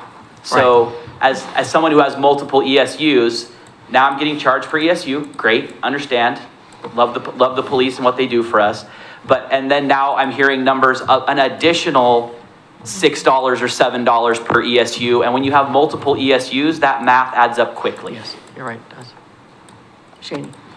Thank you, Madam Chair. What are the other options to fund this capital work besides continually charging per ESU? So Madam Chair Right. and members of the Budget Committee, this is the origin of the ESU, the Stormwater Fund. This is why we have that unit calculated. The option is to finance this, and we haven't typically financed projects. We normally pay as we go, right? So I think that's our option is the stormwater fee, the ESU is precise in terms of its, the hard, impermeable surface is how Right. it's calculated. And so what we, I think needed, and that was one of the council goals is, should we start talking about debt financing some of these Is that a projects? bond, like a bond measure? Million. Yeah, it could be a bond or a private Okay. financing, but I think yeah, that would be a less, Yeah. Ms. Kreis, yeah. a smaller ESU. Thank you, Chair. Parsons. What, line item 70, Tim, explain out what's that for? Line number what? 70. On page 122. What page? 122. Line 70. Line 70. Good question. So last year, the Stormwater Fund borrowed $200,000 from the Transportation Improvement Fund. So this is paying back half of that loan. Do we have to pay it half? I'm just asking. Could pay something different. I believe with capital improvements, we have up to 5 years to repay something. So, Well, we should pay something. We Well, need to hold pay on though. If, I'm just asking, is there a minimum, is there not? yeah. Come up with 100,000. Because I know that extra, what was it, 276, comes up to 292,800. So, yeah. You are right on, girlfriend. we could go that direction. However, that is going to put us in a bind in the future. At some point, we're going to have to raise the rate to be able to repay that loan. Yeah. Follow up? Yes. Follow up? 57, talk to me about street sweeping.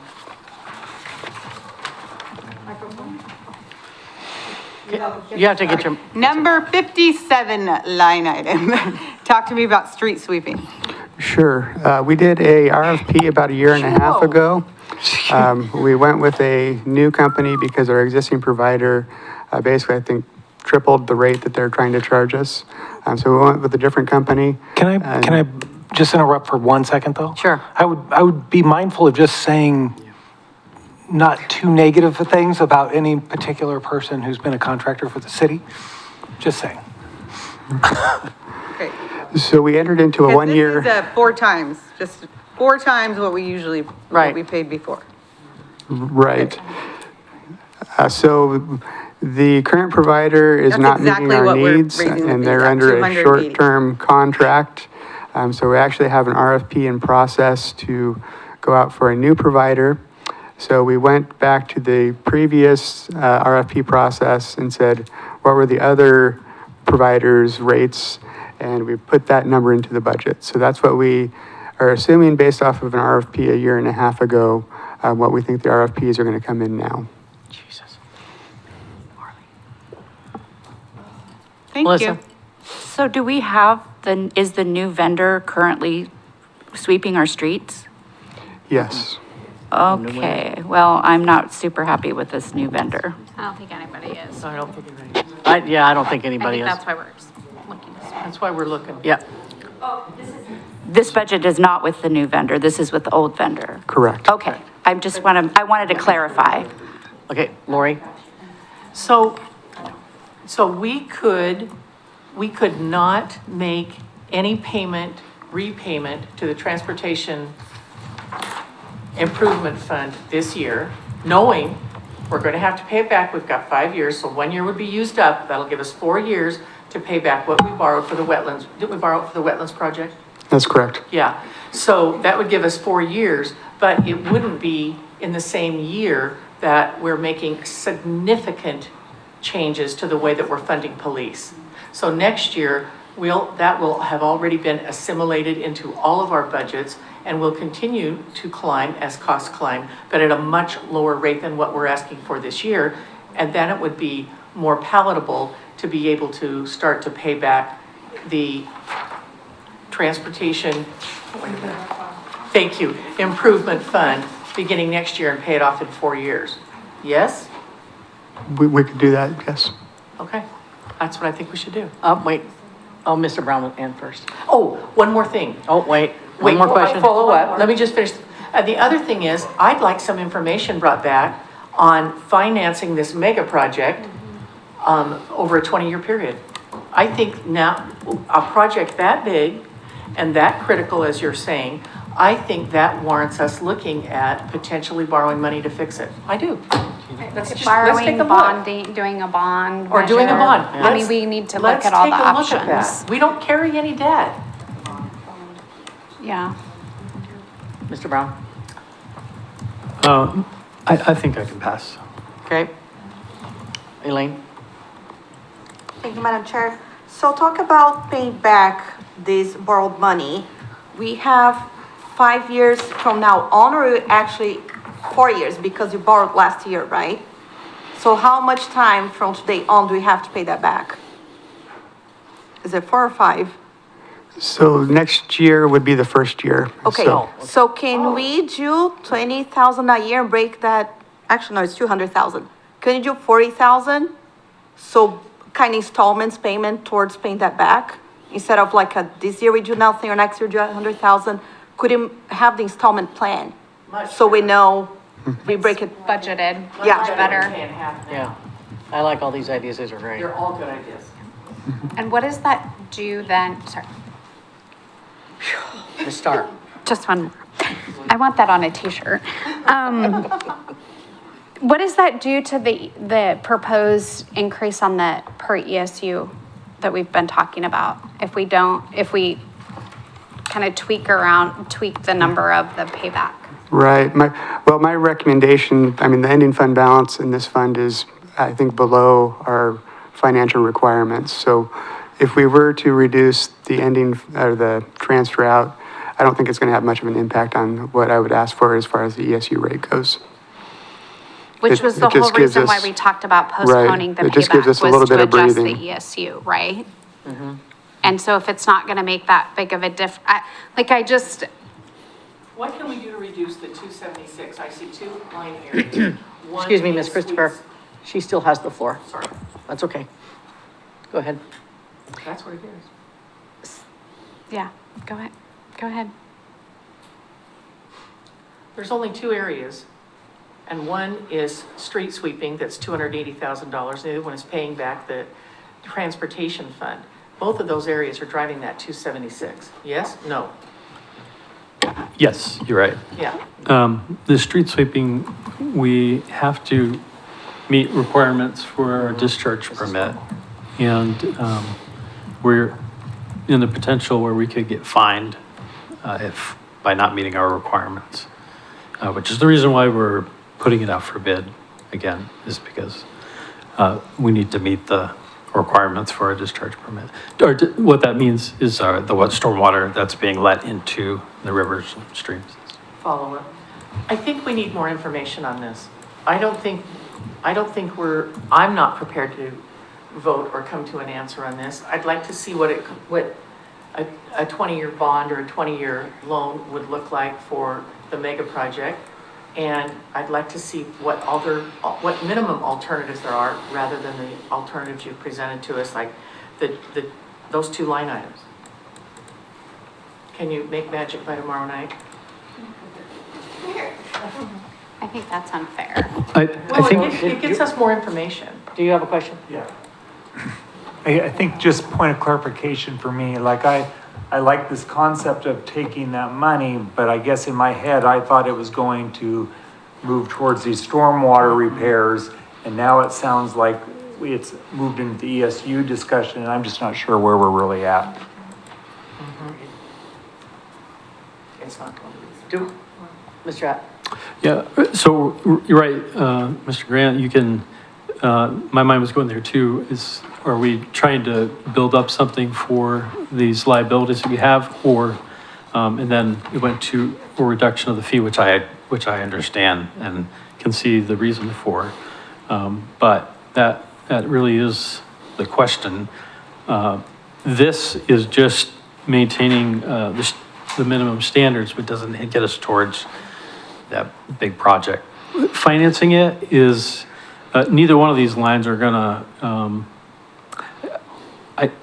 I feel like you have more control with that repayment than we do with the street sweeping, just in terms of margins. Right. And so if I was to recommend, Rod, I'd say, play with that a little bit if you want. The street sweeping is something we have to meet the requirements that we're not meeting right now. Unfortunately, that's gonna come at a cost. Yes, Carrie? Thank you, Chair Parsons. To add to what Mr. Brown said, I do want to say that as the sweeping RFP went out, we did rescope to try to trim down the overall to meet the permit requirements and adjust that costing. So when those numbers come in, we may see a different value than what's on here, but the effort was made to try to reduce that number going into it. So we're working that side, and then as Mr. Brown said, we can also look at the other side of the coin for. Thank you, Madam Mayor and Madam Chair. That rhymed. So kind of going back to what Mr. Grant said and then what Mr. Thompson talked about with the increasing fees on the ESUs. The increase that you built into the stormwater budget, did that have anything to do in funding the loan repayment back? Or is that, maybe I got confused. I thought that increase in the ESU charge in the stormwater was directly related to the expenses and so forth of paying back the loan that we took from the transportation fund. Is that? You are correct, yeah. So if we adjust that repayment, number one, and then we look at different options to fund the needed maintenance, that's number two.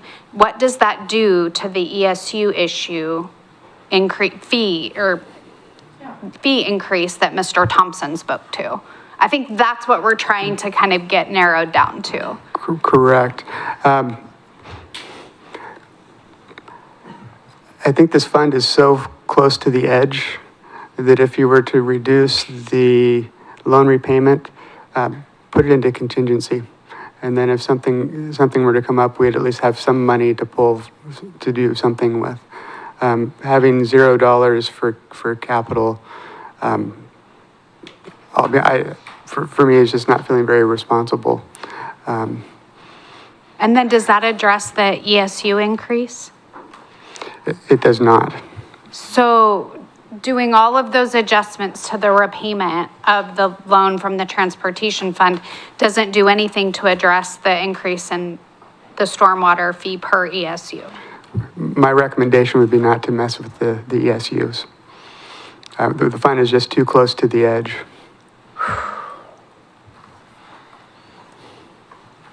Mr. Kohler? Thank you, Madam Chair.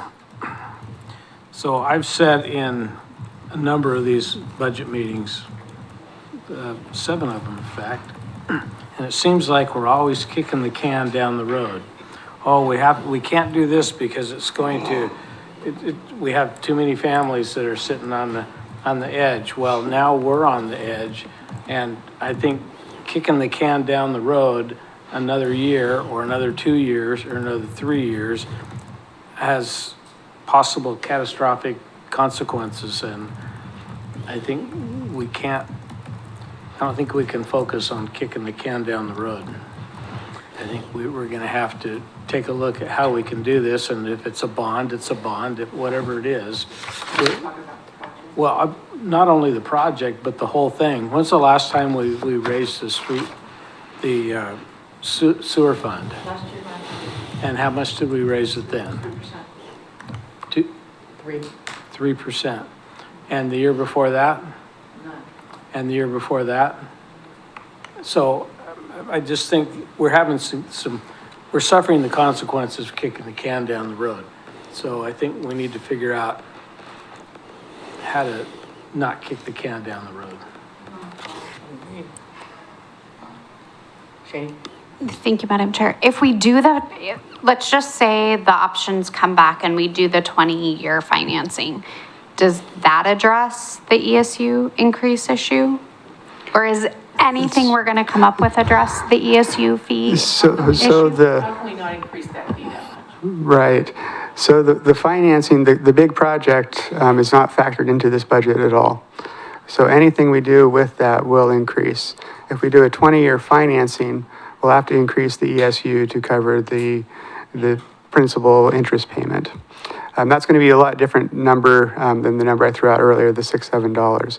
That'll be smaller because I would anticipate it being, maybe $200,000, $250,000 a year, somewhere in that range that we would have to start repaying over the 15, 20-year period.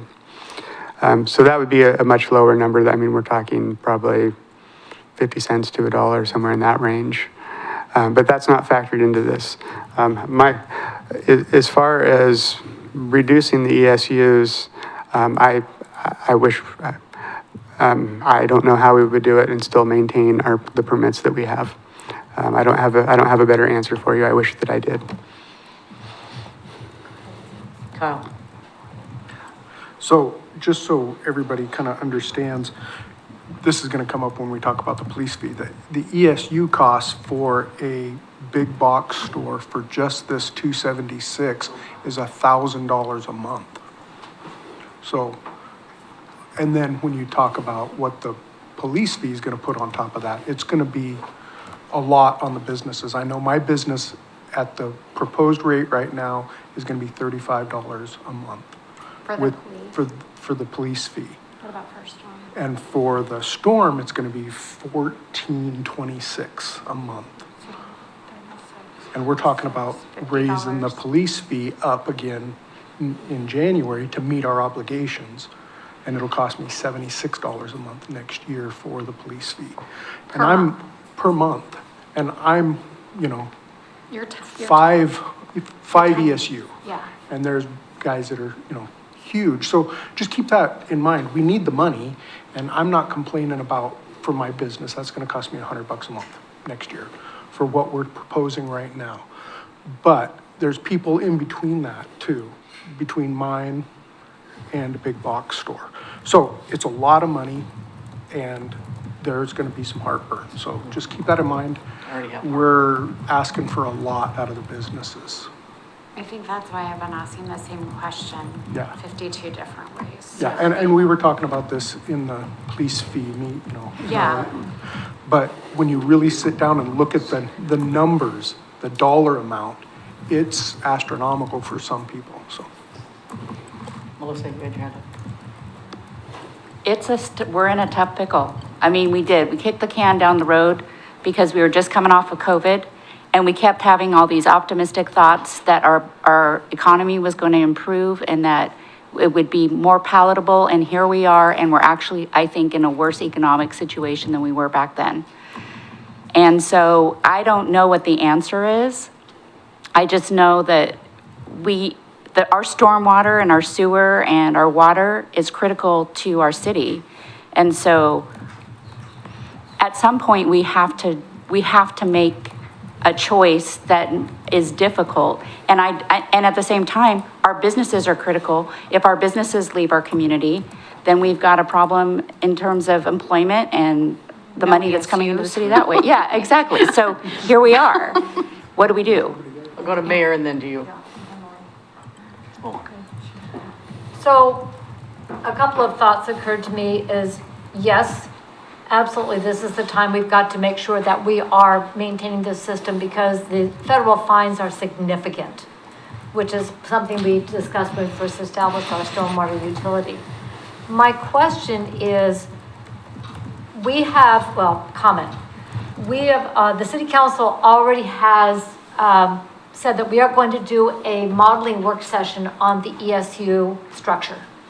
That would affect how the police fee looks after the first 6 months, but it could also impact how we model this for the cost shift over to businesses with the stormwater. We could pass this rate now contingent with the remodel of the ESU formula. And we may have to readjust the rates accordingly, but we've got to have that conversation about the ESU model because with it being linear, it's time to really look at what that looks like in other configurations. But I do not dispute the need for every single dollar that's in this budget to maintain a system that is critical for us and for us to keep out of serious Dutch with the federal regulators, because they don't play. They'll take us if we don't keep our permits up. And quite frankly, I think our community's gotten used to the idea that our intersections don't flood anymore. A lot of people don't even remember when that used to happen on a regular basis because our storm system is so good. So I think that what we can do is go forward with this right now, because if I remember correctly, these rates would not go into effect until January 1. Is that correct? That is correct.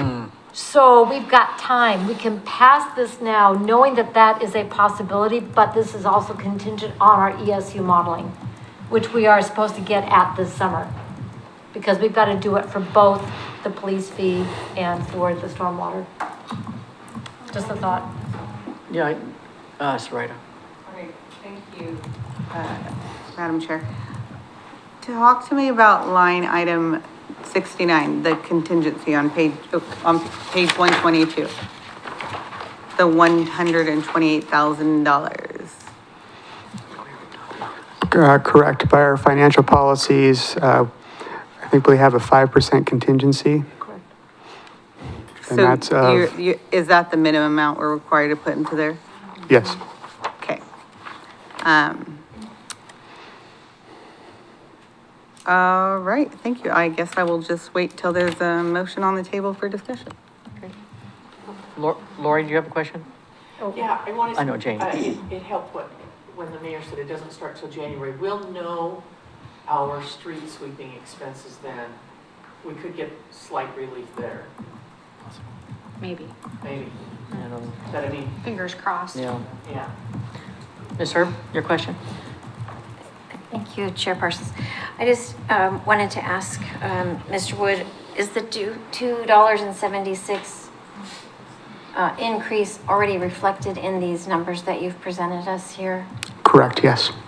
Okay, thank you. What are we currently paying? $789. It's right here, under budget notes, item 6. Oh, yeah. Yep. Okay, any other discussion? Yes. I just want to make another comment. If we do, any shift we make from the ESU model will shift from commercial to residential. Yeah. So just so everybody knows, that's what we're talking about Yeah. if we do make a shift. Just looking for fair and equitable. Yep, we're just trying to make sure we're doing it, catching it the right way and doing it the correct way for both commercial and residential. But I just wanted to make sure everybody here understood that. Thank you, Sarita. Thank you, Chair. Is there a motion on the table? Not yet. Okay. I was waiting. We're still licking our wounds. Okay. Yes. I don't know if this is a question or what it is, so I'm just gonna say it. I think the visual of people being in a tight spot, and I agree totally. But then as a community member, when we look at other proposals that we have in here, or people that are gonna come before us that would like a little more money in this, or a little more money in that, a little more money in this, even though they're in different funds, it causes a visual for, yes, my business has to pay more, my house has to pay more, but they're gonna give this extra money to this group. And I'm just saying, we should be really careful about that as a budget committee as we look at that, because it might be $100, it might be $200, but visually it looks to the community like they don't really need it. And as an example, and I understand why, that I'm not, Counselor Cross and I, or not Counselor Cross, Counselor Starr and I mentioned this to her the other night. We're talking about how much we needed all this money. And then we see that the turf field sells to, or their emblem to somebody and they get $50,000. And when that ends up in the paper at the same time of we can't afford our police force, but here's $50,000 that we, and I understand why. I understand sports, I understand the funds, I understand how police is different. I'm just saying visually, we should be really careful as we're handing out additional money to people because it is impacting our businesses. Agreed. Okay, any? Yes. I move we pass the stormwater fund. I'm sorry? Second. Move we pass the stormwater fund as proposed. Motion, and where's the second? Jane? Okay. It's been moved and seconded to approve the stormwater, what is it called? Stormwater fund. Discussion. Mayor Clark.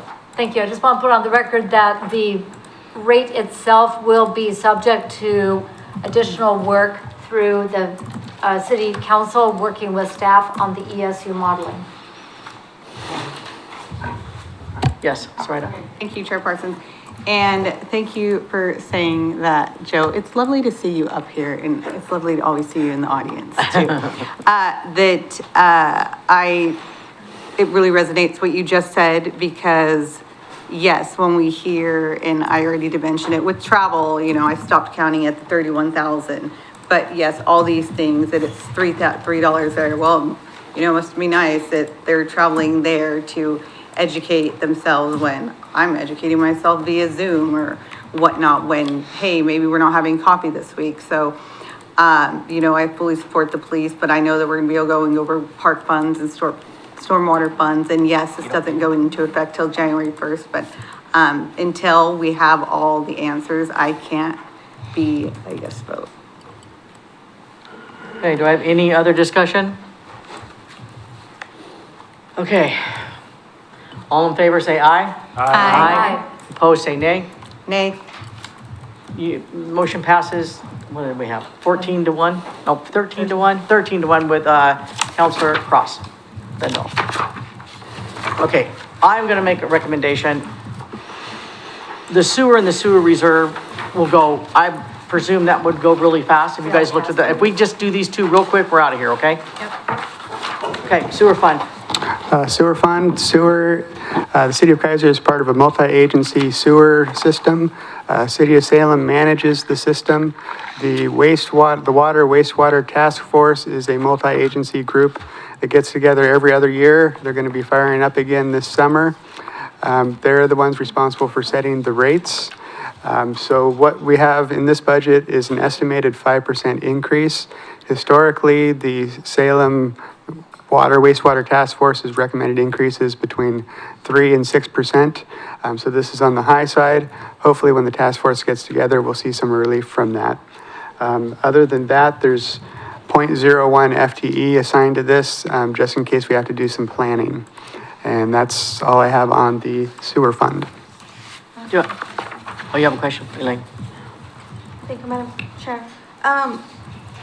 Mr. Wood, maybe just my eyes, but I'm looking at line 5, the project and proposed revenue is the exact same number as line 28. Is this correct? That is correct. Okay. And this is a pass-through, so we bill on behalf of Salem, and then we just remit those funds to Salem. Yeah. You're welcome. Any other questions? A motion, please? I move approval of the stormwater. I move approval of the sewer fund. Okay, it's been moved and seconded to approve the sewer fund. Any more discussion? All in favor say aye. Aye. Opposed say no. Okay, motion passes unanimously. And last one for tonight. Sewer Reserve Fund. Yes. This is a collection of SDCs that we've received. We have one area over, I believe, off of Windsor Island, where we may have the opportunity to expand the sewer at some point in time. Until that project kicks off, we're just collecting the fees in anticipation. And that's it. Any questions? Move approval? Second. It's been moved and seconded, boy, it's late, to approve the sewer reserve fund. Any more discussion? All in favor say aye. Aye. Opposed say nay. Motion passed unanimously. Good night. We are adjourned till tomorrow.